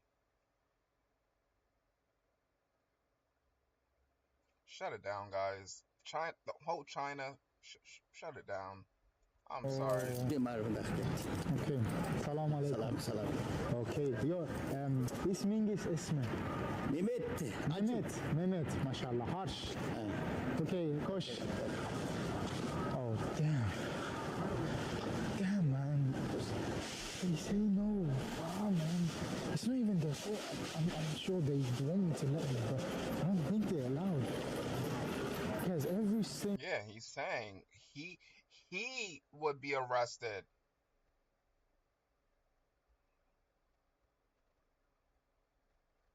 Shut it down, guys. Mosque, every single Uyghur mosque I've been to, I've been turned away saying I cannot pray. The only mosques that I was able to pray was a Hui mosque, and there was also a tourist attraction. It's seeming to be very hard just to play. But even this is prayer time as well. It's prayer time in about 10 minutes, about 20 minutes. Maybe.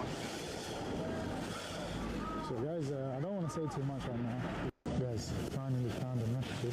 So this is this is another one. You can see in that one, as he said, the only mosque that he was able to pray was a Hui mosque, not a Uyghur mosque, and it was a tourist attraction.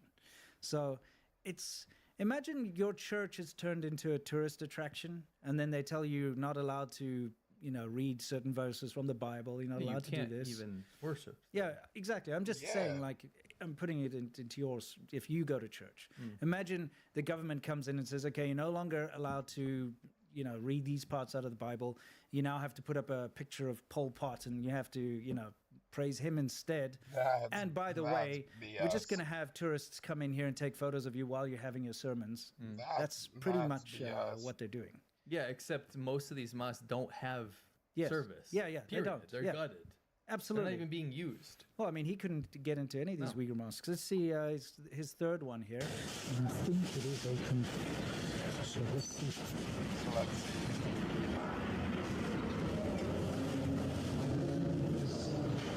Again, propaganda on the wall. Namaz? Yok namaz? Oh. Denied entry again into local Uyghur mosque in Turpan, Xizang. Okay. Yok. Oh. Point to the camera. Okay. Rahmet. Salam alaikum. Koş. Guys. Oh my god. There is a mosque. They don't let me pray. And they pointed to the camera. I have no clue why they don't let me pray. They've denied me entry into close to 10 mosques, guys. I swear. 10 of them.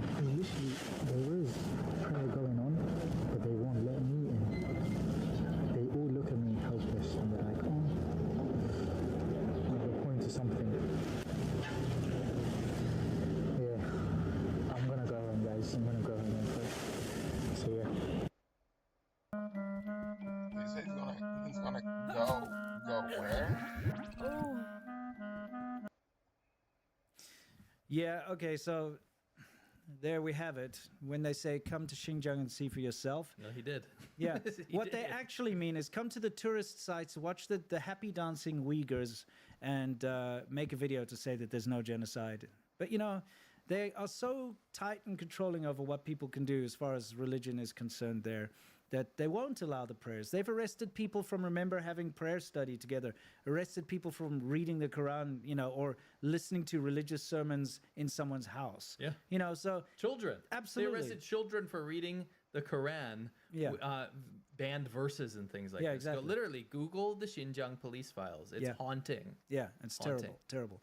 Anyway, you guys get the point. It's just good to show you that on the ground, if you do go to Xinjiang and you do actually try to pray in a mosque there, you won't be able to. And just before we move on for 10 seconds, I just want to say, even if you don't care about religious freedom or you even think Islam isn't good, right? Yeah. There's people with all different opinions of everything, right? Sure. That's not even the point of this. The point of this is China says one thing and does another. Because when they... The point is that China, the government, the CCP, they're going to lie straight to everybody else's face. Like the Americas, the Europe, the whoever they are going to lie to, and basically say, oh yeah,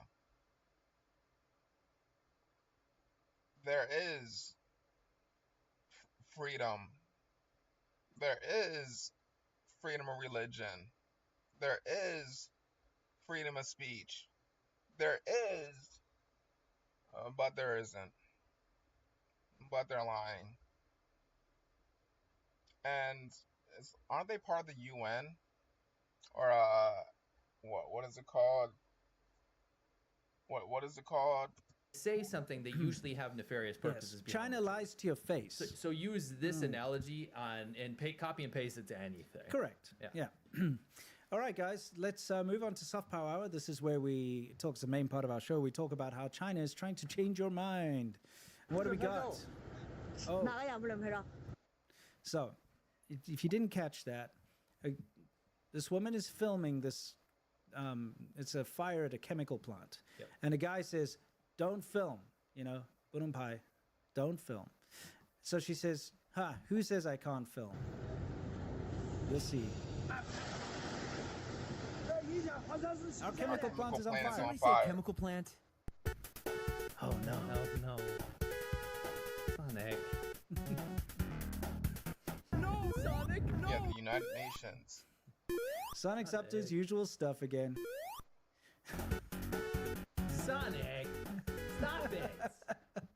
Okay, in all honesty, okay, let's get serious for a minute here. 19th of November, so again, that's quite a day, a red letter day, apparently. It was, yeah.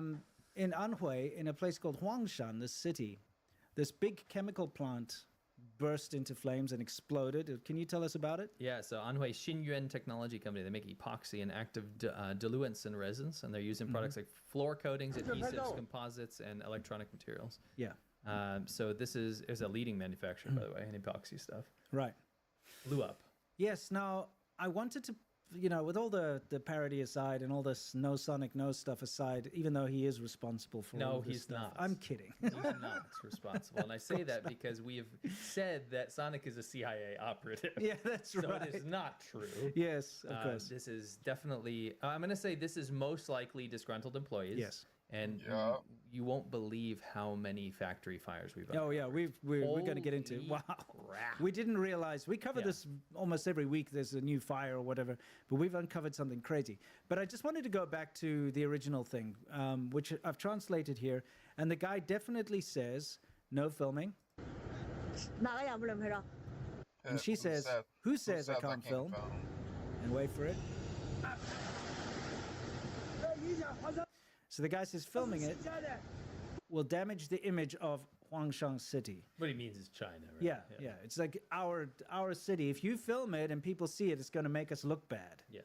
So I like what she says. I like this woman. She's great. She says, not filming it will damage it more. You know.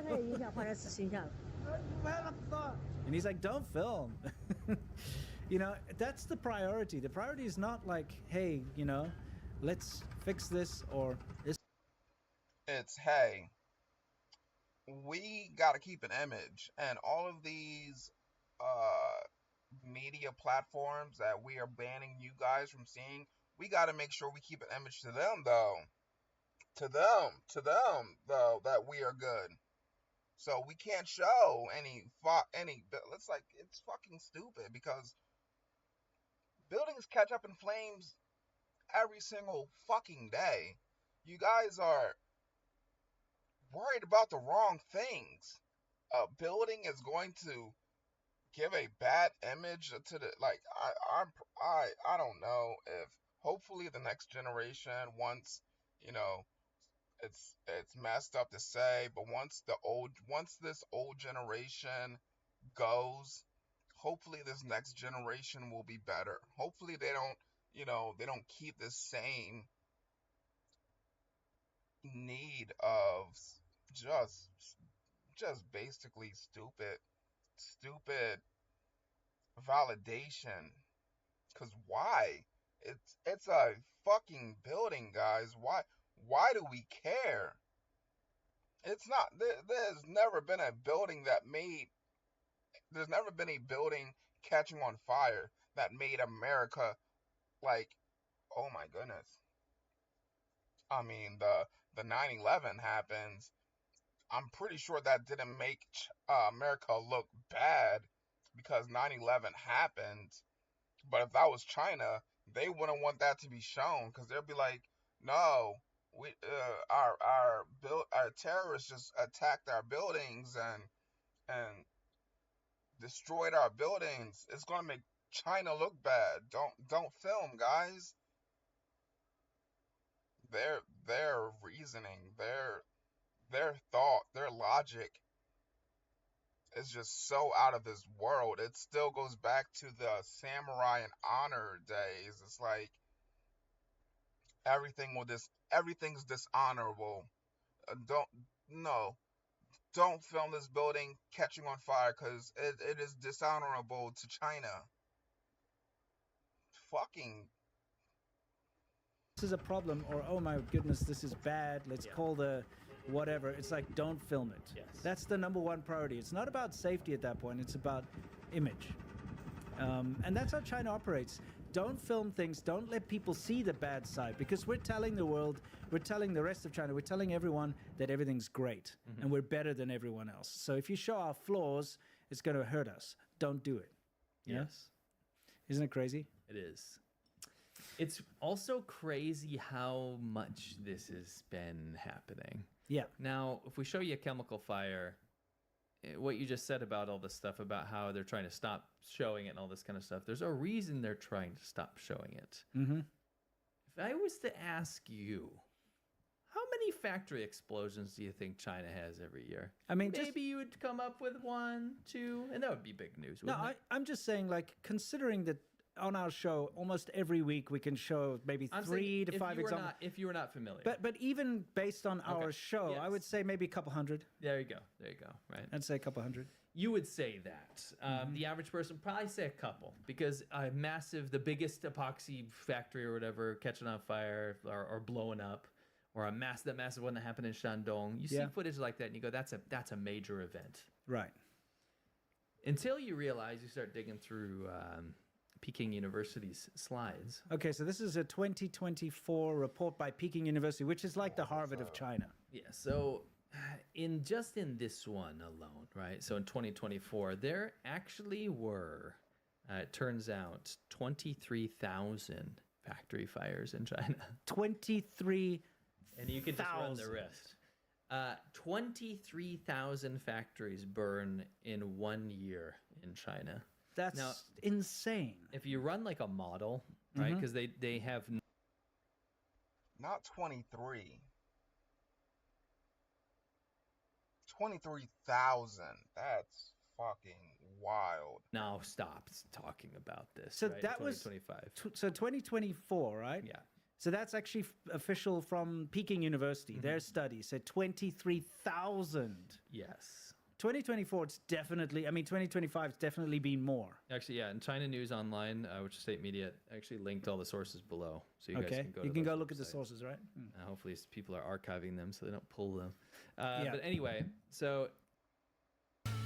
Bro, that's insane.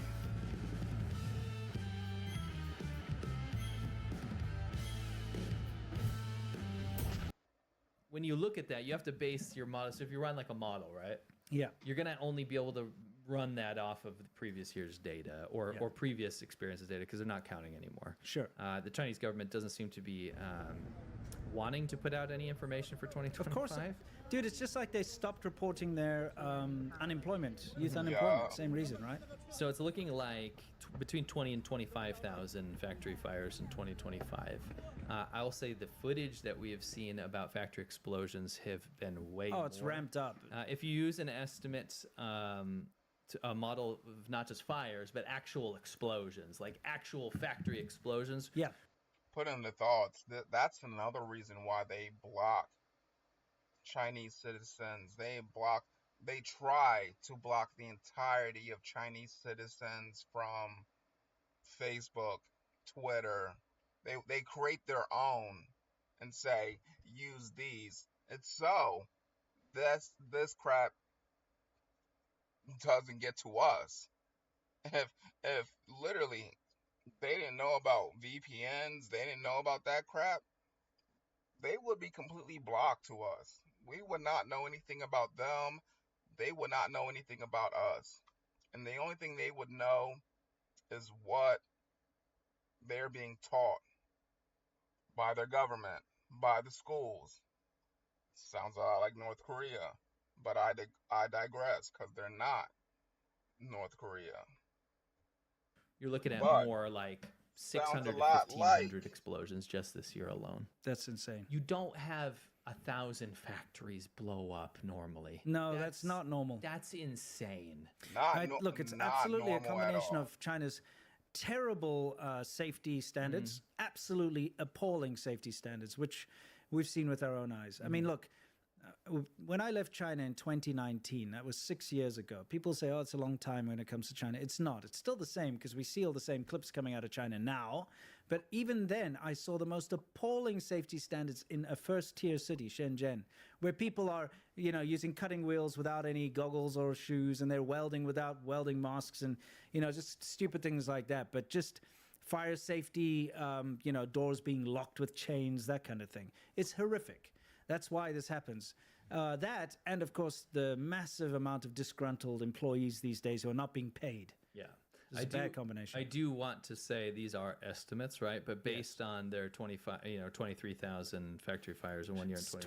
23,000 factory fires is a lot. Yeah, but I mean, I think the more important figure is the up to 1,500 factory explosions in 1 year. Yeah. You don't blow up a factory. Yeah, That's one factory explosion in America would be headline news for months. Literally. There would be investigations. They'd be like interviews with the families. They'd be like, this whole area has been affected. They'd be doing soil samples. They'd be doing surveys. It'd be like air pollution went up. They'd be like the bosses held accountable. It would be shared. OSHA, all this stuff. Across it would be a huge thing. They'd make a Netflix show out of it. They would, and they do. I mean, people still go on about, that derailment of that train that spread that chemical, remember? Yeah. And Chinese propagandists and tankies use that all the time. Oh, look how unsafe America is.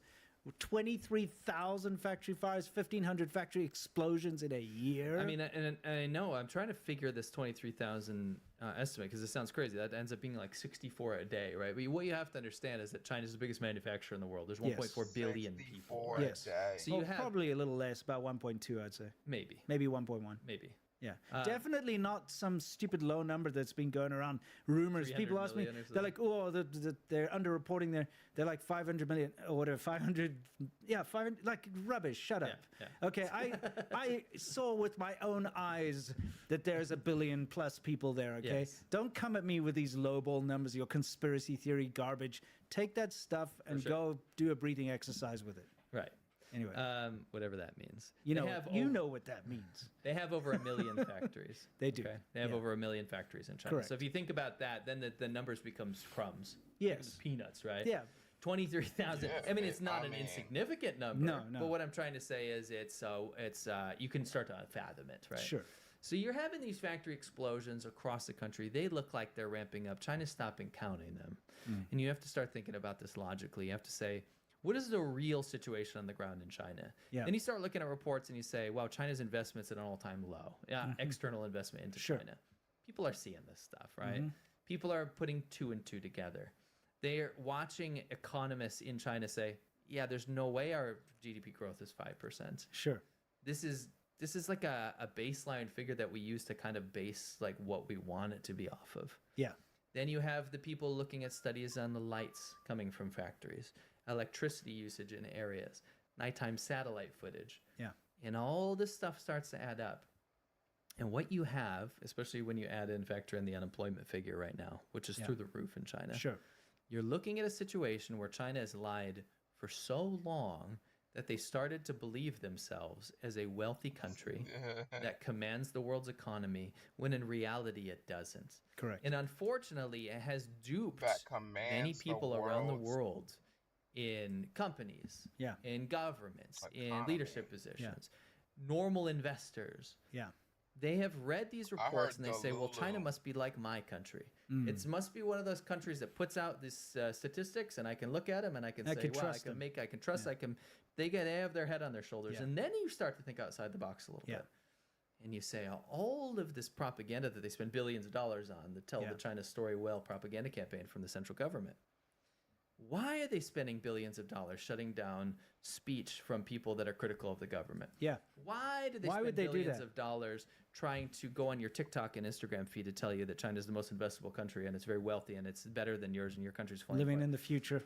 Why are they playing these clips of these cities with all these LEDs and claiming there's no potholes and that you can leave your wallet on the ground and no one will steal it? Why are they doing why are they everything lying? that's You counter can leave to the your actual reality? bro. If you talk to anybody from China, Yep. they would tell you the opposite. So if you get stuck on the melody, or if you just feel like you can't get a song started, Output's co-producer is very dope. They make it much easier for us to either get inspiration or to help us when we just can't find that right element. Let me show you guys how this thing works. I made a really quick beat, but it doesn't sound finished. Sorry, guys.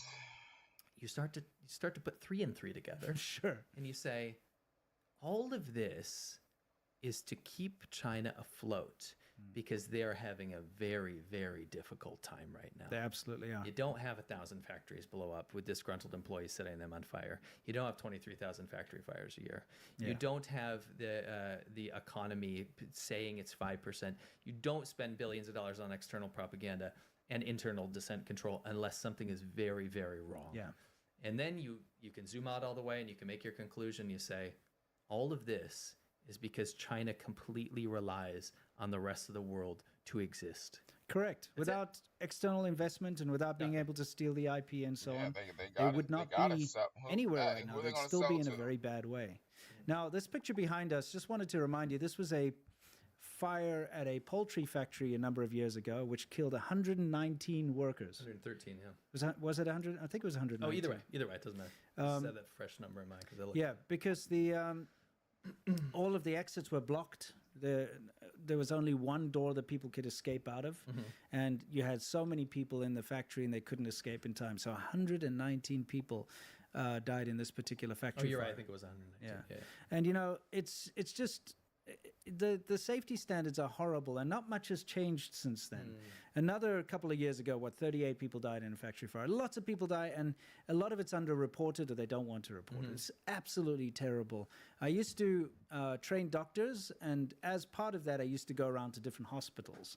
And in one particular, and I've talked about this before, one particular hospital I used to go to every week was a hand hospital, specialized in hand injuries, because of the amount of people that get their hands mangled in machinery in the factories in Shenzhen and the surrounding areas there. They actually had a massive hospital set up to specialize in people with really horrible hand injuries. Yes. Wow. It just shows you how rampant the lack of safety is.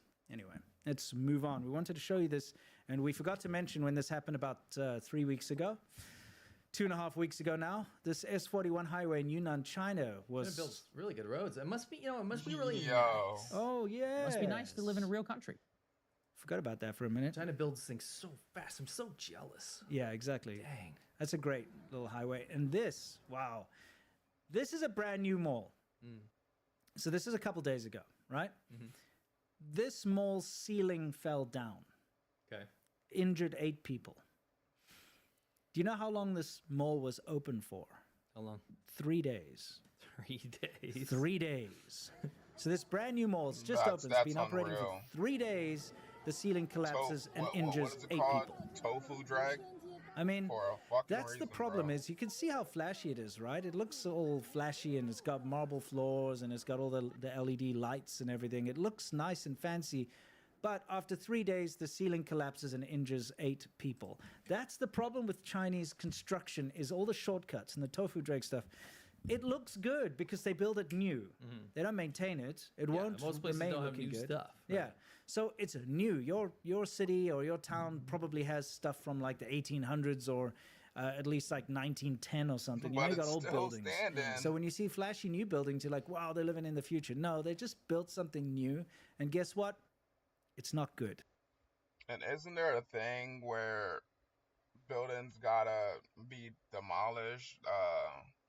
I'm not sure if I heard that from Japan or if it was in China, but like every 10 years, a building has to come down because, like, bro, how do we still have buildings from the house I'm in is at least 100 years old. Older than that. We still fine. We still here, baby.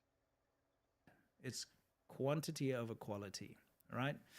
This, on October 2nd, a little bit further back, we also missed reporting on this one. The roof collapsed on this very famous restaurant, and there's something very creepy about this, which we wanted to show you in particular. Let's see. And that is the fact that there is insane. Children's playground on the roof. That's insane.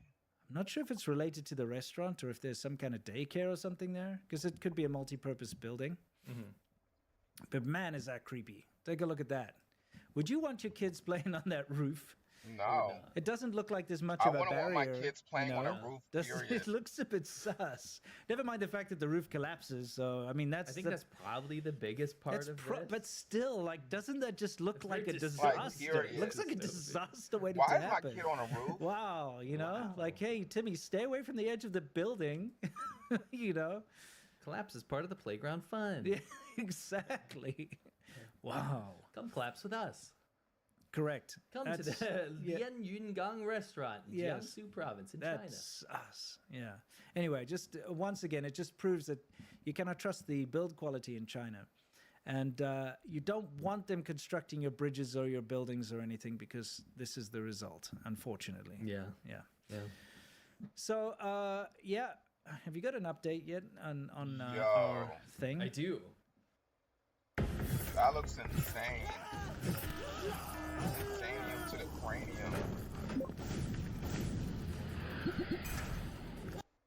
You know who hasn't made an appearance today, and I'm very happy about that. Who? Farmer. Stupid like Farmer. Farmer. Like, you want him to come? Farmer. No, Light. I'm very happy. Okay. I'm very happy that he's not here. If he were to make an appearance, I'd be very sad. Well, guess he's not coming then. Are you sure? You clearly don't want him here. I never want him here. Well, it sounds like you either do and you secretly want him to come here, or you don't. Do you think I secretly like the Light Farmer? I think you do. By the way, here's a scenic spot collapsing, which you cannot blame Chinese construction on. No, it's just news. Yeah, it's just news. Did you want? You wanted me to give you an update on the likes, or did you want to give me to give you an update on the signups? Because we'll hit the signups in a minute. Okay, all right. That's what I was curious about, to be honest. You guys think that you would like to give us a like? Tell you what, my friends, it's the like farmer. It's the like farmer. I'll tell you what, if you hit that thumbs up button, you will seed the feed. You gotta seed the feed. Every time you click that thumbs up button, it helps YouTube put our show on other people's feeds, and that's what we're doing here. So we're trying to hit. Listen, he pretends like he doesn't like the like farmer, but he knows he ain't getting them likes without the like farmer. for a reason. That like farming get them likes in, boys. And listen, I might need a like farm myself. Actually, I'll find my hat tomorrow. And when I make a video, I'm gonna bring out the like farmer to get them likes out. 4,000 likes today. I'm a little, like you don't like the like farmer. You know what? But he I know likes the that like like farmers farmer. are the like farmer. I dislike the like farmer. Well, I guess you don't like performance on YouTube. You just want the China show to fail. Absolutely and not. That's how it works around here. That's the dichotomy of this relationship. Is I'd prefer that our crops grow and they grow real lush and real delicious. And you said, I want us to starve. I don't want anyone to starve. I think we could get by. Is You know, what he said. I hope everyone goes hungry in this world. Don't donate to hunger programs. Let everyone starve to death. And I say, no, you click that thumbs up button and you give us that like. All right? Amen. All right. Yeah, thank you. All right. Yeah, can we continue? Yes. Awesome. All right. See? Just showing He that likes the potholes like do farmer. exist in China. So likes that like if you watched farmer. my latest video, that really bugged me. There was a campaign on Twitter or There X was, yeah. to try and pretend that there are no potholes in China. Meanwhile, as I said, in the rural parts of China, it's more pothole than not hole. That's a good quote. Twas a good quote. Yeah, I came up with it just on the spot. Because, I mean, we've seen it. We've lived through it. It's insane. What a crazy claim. Imagine trying to claim that. It's like saying there are no guns in America or there are no cigarettes in China. Yeah. You know, that type of thing. Like, it's just lies. It's preposterous. It's absolutely. It is. It's preposterous. Yeah. It's Anyway. preposterous. Oh, yeah. Remember this container ship exploded? Yeah, I remember. Yeah. Wild. Yeah. It's kind of in theme with the whole factory It is. We explosions, just right? wanted to have some footage while we were talking. Yes. Let me hit my notes super quick just to Okay. make sure we didn't miss anything here. Absolutely. So I just wanted to say some thought process here. Just some quick examples. Shandong on May 27th, there was a massive blast that ripped through the Youdao chemical plant. Remember Yes, that one? I do. Lots of people injured and hurt and dead. In Hunan in June, the fireworks factory blew up, killed 9 and injured 26. Remember? What I want to point is these rarely make national news. Yeah, I mean, I didn't hear about them. Look, we research China. That's what we do. Yeah. Okay, and we've got our finger clearly on the pulse of what's happening on the ground in China. We've got people in China sending us information. We're constantly scouring the Chinese internet and dissident forums and things like that to figure out what's happening. And even for us, it's difficult to find this information. What I wanted to remind people is for every explosion that we see online, there's dozens more, and the only evidence of that might be in a local bulletin or just word of mouth. Well, you heard the guy, don't film. Yeah. Don't film. That's the prerogative. You know? So it kind of makes sense. Yep. And it just makes sense to always just remember what we're dealing with here. It's hide the truth rather than show the truth, right? Yeah. And when you apply that to everything in China, it all starts to make sense. Yes, agreed. You know what? You know what? I think we need to have an update. We do. All right. Before we hit world news, because world news is next. Yes. Actually, no, it's Beyond the Great Firewall. Oh, sorry, Beyond the Great Firewall. My mistake. Let's have a look. Help us beat censorship.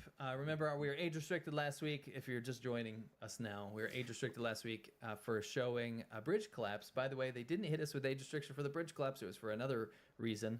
A British man getting kicked in the balls. Yes. Clearly, the video is mass flagged. Yes. By Chinese bots because Mass they flagged. literally wanted to stop the performance of the video because they don't want people to know about their mega bridges collapsing. Yes. Pretty obvious that that's what's happened.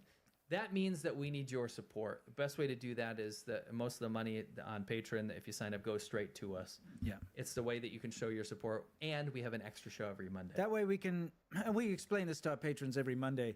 That's how we can sustain these big knocks that we get, because we lose all the money that week. China tries to censor us through many means, and one of the ways they constantly have tried over the years is to go after our income. If they can stifle our views on YouTube, if they can stop our monetization on YouTube, if they can stop anyone dealing with us and cut away our monetization, they believe that they can silence us. They believe we'll just go away. This is not the case, and specifically because we have incredibly generous supporters like you guys. Yes. Look, even if you don't support us, just by watching our shows and spreading the word and so on, you help us greatly. But if you can, Yeah, if you absolutely can afford it, we would love for you to join us over on Patreon because it's super fun. Anyway, on Mondays, we have a great time. And you're really helping out. Yes. So what is the goal URL? number one, if we got 25 signups, we'll get a bonus holiday hangout, which we'll do a live stream here and hang out with you, drink some beers. No, we already have that. And guess what? We already got it. Yes, we did. Goal 2, if we get 50 signups, there's going to be a free Xiaoban Ho episode, the latest Xiaoban Ho episode. That's our patron show. We'll go out to everyone. Remember, this is your help. When you're signing up, you're helping everyone enjoy our stuff. Yes, so it's going to be released free here if we hit it. Guess what? We hit it. Oh, we did? Yes, goal achieved. Okay, That's all right. wild, okay. Where's bro. that stupid goal button? YouTube. I was gonna say, please, y'all gotta tell us. Let's go. How many goals y'all got? Yes. Please tell me I got goal 3 let's too. celebrate, Winston. We'll celebrate with you for a minute. Yes, you know, guys, I'm one of those people who I don't show massive amounts of emotions, even though I'm feeling it. But right now, I'm incredibly proud of all of you guys and humbled at the same time at the fact that so many of you are willing to support us because it makes what we do worthwhile. And I just want to say thank you for that. Thank you so much. Yeah. I just put that in chat, by the way. And you're going to put it in the description? And I will put it in the description afterwards. Okay. I'm not able to do that right Fantastic. So you'll be able to watch our most recent Xiaoban Ho for free, everybody. And thanks to the generosity of everybody in chat who's joined us and helped us reach goal number 2. And hopefully we can, if we're lucky, we'll chip away and maybe hit to goal number 3. If we do, that'd be incredible. But anyway, it's time for us to continue with the show. By the way, if you want to go sign up, you have to go to patreon.com/ADV podcasts. Yes. Can you play this ticker? I mean, I've got this. Yes. And by the way, just in case you're already signed up and you missed the beginning of the show, I explained you can gift a membership to someone else now. Yes. And that's a fantastic tool because think about people that you might think would like our show. Correct. All right, because remember, you're not just sending someone like, this is how to support them. You get a whole show. 170 plus episodes on Xiaoban Ho on our Patreon. Yeah. So, yeah. And we have some pretty interesting and wacky stuff on there, too. Yes. Anyways, Beyond the Great Firewall, this is an important one. I saw you translating it earlier. Yeah. So let's take a look. You've got subtitles. I do. And, well, can you tell people the gist? So basically, this woman in Shandong, so it's in northern China, where the Qingdao beer comes from. Yeah.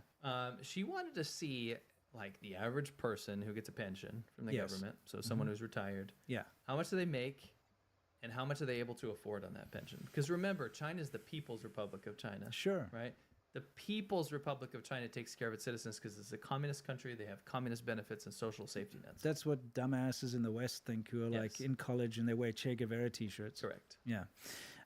It's not true. And as you can see here, China's pension for farmers/workers in Shandong is 122 yuan a month. That's $17 a month. I don't know how many of you guys out there think you can survive on $17 a month. That's not just food stipend. That's your living. You gotta pay your rent. Yes. It's like, oh, I got $5 for rent. Yes.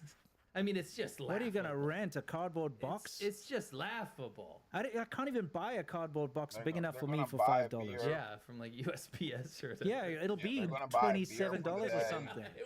Can't even get a cardboard box. You're right. But anyway, let's see what she has to say.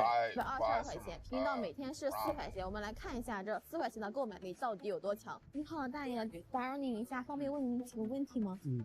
你今年多大了？67、8了，为什么还在工作呢？那是咋给那个老金发过来的？我们有养老金吗？有养老金是吧？养老金多少呢？方便问一下吗？具体是120几呢？养老金120多是一个月还是一天呢？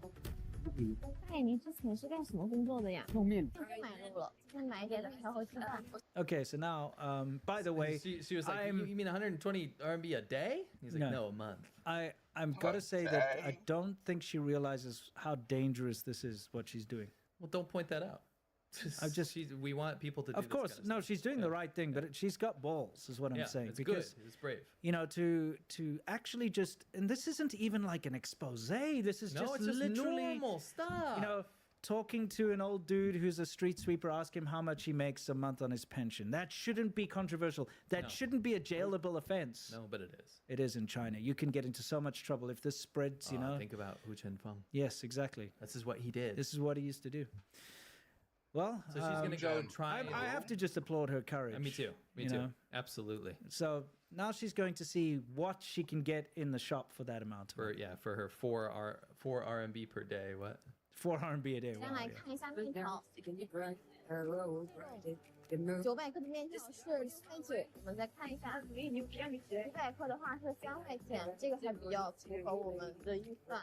900克也是6.9，那我们就拿这个3块钱的嘛。那我们的预算只剩 for the noodles, so she still has 1 RMB left. So she just bought a little 500 grams of noodles. Yes.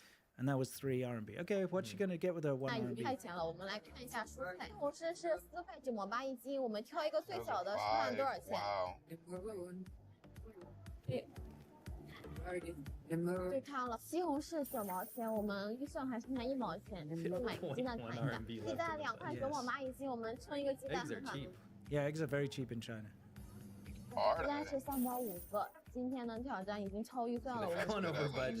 So wait. Let's see what they bought. Okay, let's see. 一个西红柿，1 tomato, 鸡蛋，1 egg, and 1 bunch of noodles. Now that was just quickly. That was the entire day's budget. That was all meals. Yes. That was rent.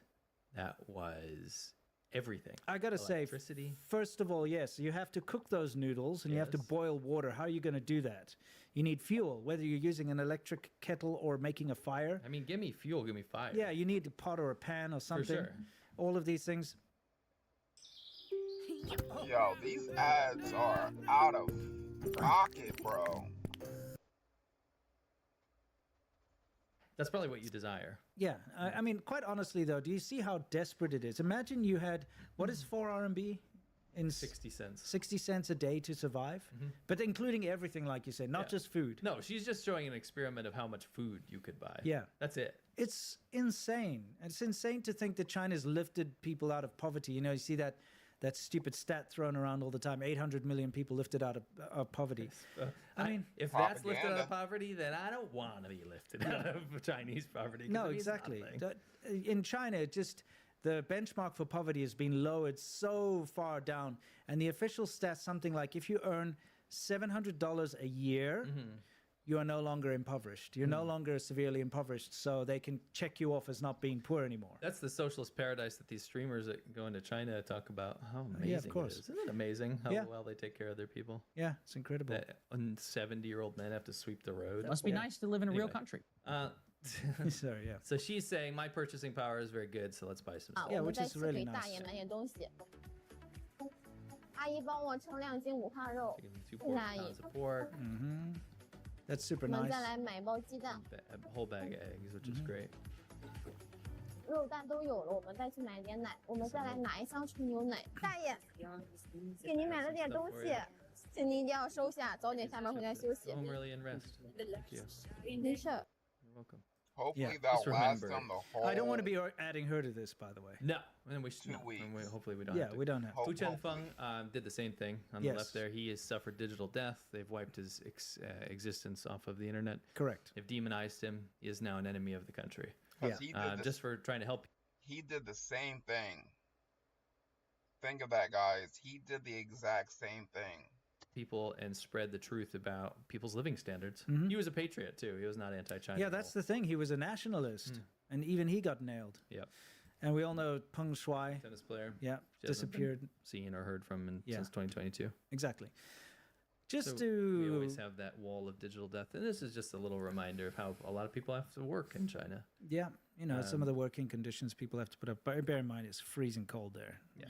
That's why they're wearing all the stuff on their heads and so on. It's windy and cold. There are elderly people that have to cross rivers on rope bridges to go make very, very little wage. Yeah, no, I mean, look, here's the thing. You'll find poverty in all countries. The reason why we have to show this, by the way, they're crossing on a looks like a collapsed fence. Yeah. The reason we have to show this is we need to have a counterpoint to all of this propaganda coming out right now. You can't pretend like... If a child gets caught in that, gone. Like, I'm not sure how deep that is. Hopefully someone could stand in that. But it looks very strong. And it looks like if a child... Those are old people, mind you. So if an old person can't swim, crap, They wouldn't even be able to swim in that because it looks so damn It doesn't strong. exist. But that's the problem is China does pretend like there are no problems in China. And I've challenged, I shared that mosque thing on Twitter, and a very well-known CCP shill who just whitewashes all the atrocities that the Chinese government does. He challenged me on Twitter to say that it's not true, I'm not talking. So I asked him, is it possible for you to even mildly criticize Xi Jinping or the Communist Party of China? And he couldn't. Nope. They're not allowed to. They can't even, you know what? I bet you right now that This they can't. one's 80, by the way. Yeah. Working in the field. You can't even. Pause Okay, I'll pause it. You can't even say that Xi Jinping's hairstyle is out of style or unfashionable.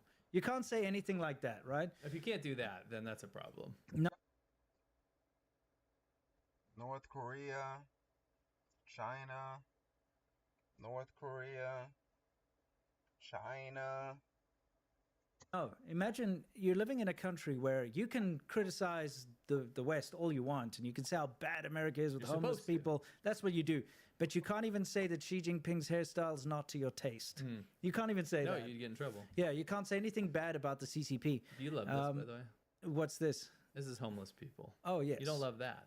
No. But do you love what's in the background of them? What is in the background? The flags? No. No, the characters. I'm Do you like to trying to read see. what they say? I can't see it from here. They're in the blurb. Oh, okay. This is in Suzhou, Jiangsu, China. Words behind the homeless say: uphold high the thought on socialism with Chinese characteristics for a new era. Yeah. Sorry, not laughing at the homeless, but it's the sheer irony. Yeah, of course. Yeah. I mean, I guess socialism with Chinese characteristics means that you don't have socialism. That's what it means. It means we get to call it socialism, but we do whatever we want with it. Yes. Yeah, it's kind of crazy how they always do with Chinese characteristics. It's kind of like high quality with Chinese characteristics. That's what those cheap things at Amazon that break all the time are. It's high quality with Chinese characteristics. Anyway, Worldview, guys, this is where we talk about everything in the world, specifically with regards to China. And this is quite the story. Yeah, it is. We were waiting to touch on it. Yeah, because there's been No controversy. fucking way. Norway discovers its Chinese-made buses can be remotely turned off by the manufacturer. At first, Norway discovered that the buses that they got from China have like hidden communication technology built into them. Okay, SIM cards so that they can. It's like, yo, they are so grimy, bro. They did this in Africa. They said, "Oh, we'll build a building for you. We'll build this building for you guys." Internet was being hacked, or whatever you want to say. They had hidden communication devices behind it where they could spy on the people. Why do they? What's the point of even doing this? What's the point, bro? This is some grimy activity. Talk to China. And there was a lot of debate when they first found out, like, this is bad, this could be a kill switch. And there were people on these electric car forums on Reddit saying, that's all manufacturers do this, etc. But the difference is that all manufacturers don't belong to the Communist Party of China. In China, it doesn't matter what your company is, if you're a car company or you're a software company or you make shoes, the Chinese government can tell you what to do, and you must comply by law. So let's say you are a shoe, you make Nike shoe knockoffs or something similar. You make your own brand. It's called like Hongji, okay? So you got Hongji shoes, and you're selling shoes you're selling shoes to America. And the Chinese government says, you must put listening devices in your shoes. They must do it. Or you must give us the list of all of the clients that you've sent to in America. And then if they find out, oh, you've sent to someone important, then they can send some nefarious thing in the post. That type of thing. If you That's grimy. We have got to the point where literally anybody can build a fully working app without knowing how to code. This is Base 44. This is a first look at the current industry-leading AI I'm sorry, guys. software. The Chinese government can come up and say, give me all of your user data. Every single thing that they've done, their IP addresses, all this. They must do it. They cannot refuse.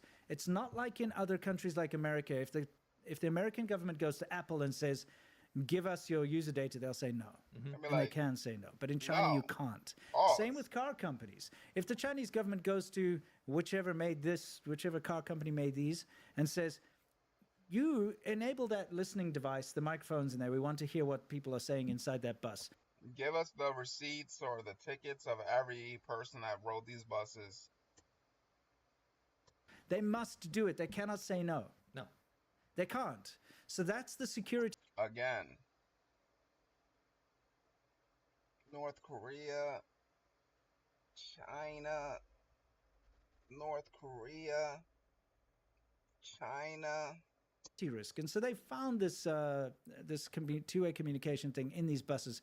Can you tell us more about it? Yeah, in case you're confused why the picture, don't continue. Okay, we're talking about this article. Sure. If you're confused, the pictures from the Netherlands probably be because it's the same bus system that Norway picked up on. This summer, Oslo, as capital of Norway, Public Transportation Authority drove a Chinese electric bus deep into a decommissioned mine. There's a reason they did this. Okay. It's not just to leave it there because that's where it belongs. Yeah, exactly. And then collapse the mine on top of it. They drove it into a mine, into a nearby mountain to answer the question that everyone is speculating. Could it be hacked? Isolated by rock and digital interference, from digital interference, cybersecurity experts came back with a qualified yes. The bus could be remotely disabled using the control system for the battery. Yeah. The revelation presented at a recent public transport conference has spurred officials in Denmark and the UK to start using their own investigations into Chinese vehicles. Sure. Surprised the UK is doing that with their super spy embassy that they've approved. Yeah, I mean, what the hell? They belong to China now. It is also fed into broader security concerns across Europe about the growing prevalence of Chinese-made equipment in the region's energy and telecommunications infrastructure. I'm very glad that the U.S. has good protections against this kind of stuff compared to Europe, and I'm glad Europe seems like it's coming. Well, they got to wake up. They have to. Yeah. The worry is the same for automotive, autos, solar panels, and other connected devices. Mechanisms used for wirelessly delivering system updates could be exploited by hostile governments or third-party hackers to compromise critical networks. Yep. It turns out the Oslo Transport Authority, Ruter, said the bus's mobile communication network via Romanian SIM card gave manufacturer Yutong access to the control system for the battery and power supply. Yeah. Ruter said it was addressing the vulnerability by developing firewalls and delaying the signals sent to vehicles, among other solutions. How about just removing that? How about don't buy Chinese? Don't buy Chinese, especially if it's called Yutong, because they're going to make you Tong Sawala. Yeah, tongue, but yeah. I know, but I'm going to say Tong.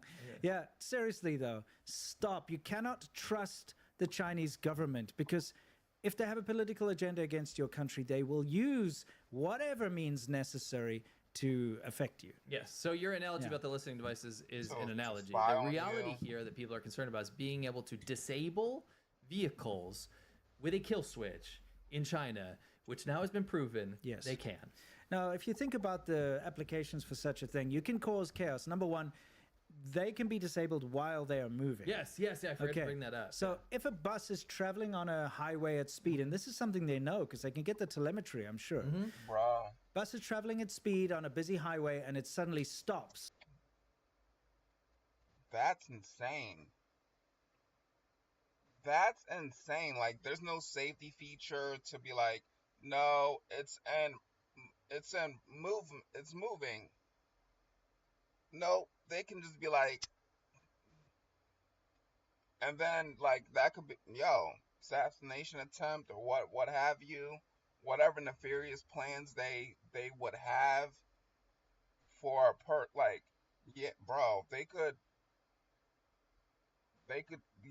the list of every person that's ever ridden the bus, get the schedule of a specific person, not saying, they would, but it's possible that if they wanted to hit somebody off right then and there, the bus is going down this highway at this speed, turn it off. Boom. It'll cause a massive pileup. So it'll injure people, it'll cause chaos, it'll jam up roadways. Chaos Emerald. Yeah, exactly. Sonic will come on the scene again, yeah. But, there's all sorts of different applications you can use to, make this affect things. During I don't know, to delay an invasion or to invade or do something? What's funny? I was just reading it. Sorry, chat. Tropa17 says, imagine Speed, you know the movie, Yeah. but it's a Chinese bus. Oh, I used to love that movie. Yeah, when I was younger. Yeah, Kind of sucks, doesn't it? Yeah, but I had a big crush on fun. Sandra Bullock. Oh, did you? Yeah, back That's in the a bunch day. of bullocks. Yeah, that's right. Anyway, shall we move on? Yeah. We shall. Mm-hmm. This is a really cool article, but be all and end all is that this article shows a interactive map on how China's probably going to use their civilian boats. No, probably they already do. You know, to invade. Oh, I'm right. saying. Right. So they've been tracking the movement of these, and so people aren't paying attention because they're like, oh, it's going to be destroyer ships and all this kind of stuff. But what they have is thousands and thousands and thousands of cargo ships and rusty fishing boats and all this kind of stuff. Would it hurt Chinese fishing boats to paint themselves? I think that's how they stay kind of hidden. By being like a rusty pile of trash. Oh yeah. I love rust. They look like they're polluting the water just by being there. Just by existing. So Yeah. pause that, yeah. So these kind of ships. But anyway, I'm not going to get too much into it. You can read it yourself. I've linked it below. It's very cool. Hold on.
Article. Yeah. But it's also very scary. Yeah. But I'm glad there's some awareness about how this might go down. Yeah. So that's kind of cool. I would say it's like having another producer in the room that knows exactly what your song needs. This is co-producer, the fastest way to find samples that fit your track. It listens to your track and pulls in. How many ads? Because they're trying to be sneaky. 3 Chinese nationals and I guess an American guy was charged with smuggling NVIDIA HP chips to China. The ban on giving chips to China was broken by them. They were caught going through a shell company. What does a realty company? Yeah, what does a realty company? Yeah, anyway, real estate.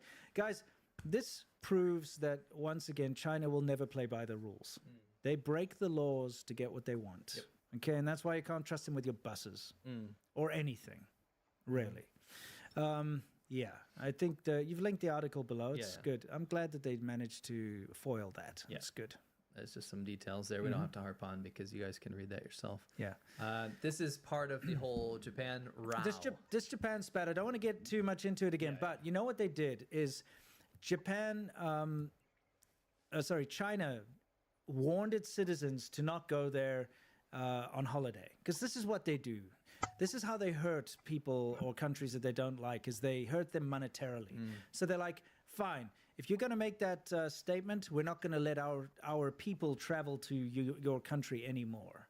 So then something like 500,000 tourists canceled their plans. I think they were kind of forced to do that because, whatever people say in China, they still love going to Japan because Japan has the products they like. They like to go travel there. Okay, So they canceled that. They also canceled importing Japanese seafood, which also hurts them monetarily. And now they're also canceling any concert with Japanese musicians. When China goes into this xenophobic anti-Japanese mode, it's very dangerous for Japanese people living and working in China. And of course Japan's had to warn its citizens to be more careful because we've had horrible incidents where children have been stabbed and things like that because of this, and they've been targeted. They'd like to target the children and the families and that type of thing. So you got to be careful if you're Japanese in China right now. Be super careful. I remember with my Japanese friends, whenever the sentiment used to boil up, we'd have to pretend they were a different nationality. We'd be out drinking and people were like, is he Japanese? I'm like, no, he's from Singapore or he's Korean or something like that. And they'd be like, oh, okay, fine, type of thing. That's a real concern. It's a real thing. It's horrible. So anyway, they've gone all out trying to punish Japan, but Seafood, concerts. Yeah, exactly. And, there was some funny exchanges with an ex-ambassador from Japan who's like, well, the kind of people that are not going to come here because of nationalism, it's better. It's going to make Japan better that they're not here anyway. You know what I mean? That's caused another big row. Anyway, let's not harp on about this. Let's continue on. And another thing is this influencer from China has just been arrested. Have you got the story? I do.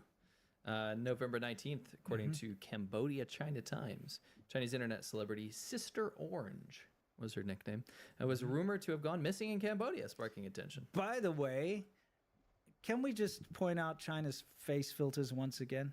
Yeah. Dude, that's what she really looks like. You've just seen her influencer dance around stuff. Don't believe anything coming out of China when it comes to video or anything like that. The face filter technology is off the charts.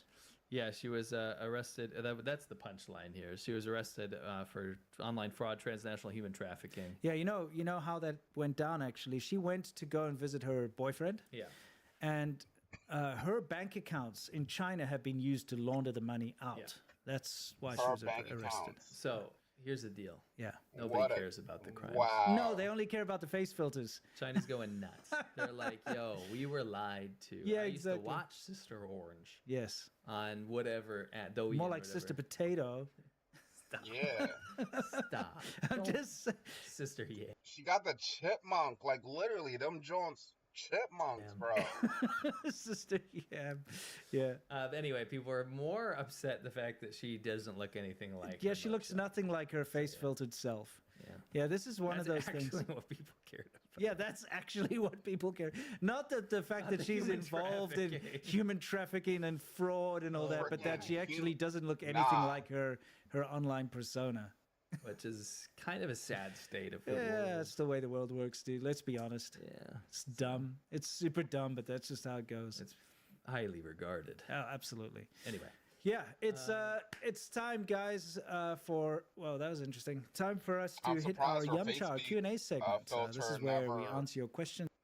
I'm surprised her face filter never, like, went off and came back on. And people were like, wait a second. I saw that. And you question our answers. That's right. And I saw them. Can we have are we going to do a final look up at our amount of signups? I did. So I'm just waiting to see if we hit the goal. Obviously. Oh, okay. Remember, we have the Patreon goal up right now. It's the pledge drive. Why don't you hit the thing real quick? The pledge? It's the pledge drive. It's the China Show pledge drive, and we are trying to beat censorship. We're trying to fight these age restrictions. We're trying to fight these bots trying to take down our videos. We are trying to stay afloat. So if you sign up for Patreon or gift it to someone else, remember, if you go to patreon.com/adppodcast, you can gift it to someone else. You can sign up yourself. Yo. Let's play with Foxfire. Let's not. If you sign up at the $10 or $20 tier, you're going to get our Monday show. You're going to get every past Monday show. It's our special show. Yes. Where we cover the really interesting stuff. Yep. You're going to support us. Things You're we gonna can't help show us on do this. YouTube. Yes. And number 2, you're going to help us hit this goal. If we get 75 signups on that goal 3 right there, everyone in the community is going to get a free ticket to the Royal Rumble. Yes. That is our yearly show where all the China Show characters come at each other and fight each other. It's hilarious. In a ring, there's only one winner. Yeah, we've had 2 before, and you can actually go watch them if you join our Patreon. You can go look in our annals of history, and you'll see them. They're so much fun. So if we do hit that goal today, by the way, everyone will get it. Just a reminder that this Monday, our coming Shaban Ho, as you mentioned earlier, is about revolutionary fantasies. We love revolutionary fantasies. They're ridiculous. They're these Chinese movies and TV shows where peasants or, like lowly Chinese farmers or one soldier will like massacre the entire army of Japan. It's like Dynasty Warriors. Yeah, it's ridiculous. Okay, but the things they come up with are, they're incredible. Yeah, so we're going to be doing that. It's going to be super fun. Yes. Anyway, let's do it. It's Friday. Loosen the tie and relax and grab a beverage of your choice. It's time to answer questions. What do we got? It's time to duel. Let's see here. Long Wolf, thank you very much. Joem. Joem says, you're a fan of the China Show if you randomly say bollard throughout your day. Thank you guys for your hard work. Yeah, we have a bollard report for you next week. Don't worry. We do. Professor Tonium says, hit the like if you like the likes. Robert, we hit the like goal. Oh, good. Can you give us a goal? I'll give us a goal. We have it. I always lose that goal. There it is. Me. Goal achieved. My voice here, guys. Too excited. Too excited. I mean, I'm genuinely humbled and excited by the fact that we hit our 2 goals. That's amazing. Yes. Yeah. Just got to get rid of this. Let's see. Should I do a count? Yeah, do a count. Do a count. While you do a count, what am I going to do? I know. I'll just do a random soundbite. Must be nice to live in a real country. Okay, I'll do a count now. Okay, let's do it. 1, 2, 3, 4, 5, 6, 7, 8, 9, 10, 11, 12, 13, 14, 15, 16, 17, 18, 19, 20, 21, 22, 23, 24, 25, 26, 27. It's 27 so far. 28, 29, 30, 31, 32, 33, 34, 35, 36, 37, 38, 39, 40, 41, 42, 43, 44, 45, 46, 47, 48, 49, 50, 51, 52, 53, 54, 55, 56, 57, 58, 59, 60, 61, 62, 63, 64, 65, 66, 67, 68, 69. Ooh. Nice. Yes, nice. 70. Yeah. 71. 72. 73. Ooh. We have 2 signups left. If we hit 2 more, we get a goal. Oh my goodness, that's crazy. That's insane. Don't say 6, 7. Chat's going nuts about 6, 7. What is that anyway? Are you so behind? My kid says that, and I'm like, what is this nonsense? Are you that far behind? I'm not paying attention to... You know what? It's better that you don't, and it's better that it's done. Just let it go. And then just let it go. Then you don't ever have to think about it. All right. Okay. There you go. Yeah. I don't know what the 6, 7 thing's about. I really genuinely don't. I'm not trying to be cool or something. Thank you, Robert. Anthony, good to see you, gents. Keep up the good work. Thank you. Did you happen to notice Hassan Piker sucking up to CCP? Yes, we did. Yes. Unfortunately, China's been quite smart in getting big influencers and wooing them. And basically, it's this whole, come on over, we'll show you around, we'll pay for you. It's a Pyongyang tour. Yeah, set you up in 5-star hotels. You will hang out with translators and with minders, and they take him around to all the best places. It's the usual thing. Yeah, they do that with everyone. You see the UK is allowing China to open up a super spy agency in London. Yeah, and I can't believe that most of British people don't want that, and yet they're still going through with it. That's what happens when you've got crappy, you know, sort of backroom deals and greasing of palms and whatnot else with stupid politicians that suck balls. Excuse K-pop classics say, how do you reply to someone who claims China needs censorship for safety and stability? I always hear that. That's dumb. Yeah, no. That's just a dumb argument. Everyone deserves freedom. Yeah. And non-censorship. You know, yeah, when I grew up in South Africa, there was... The wall of Tepigs. Oh my god, I'm gonna double down.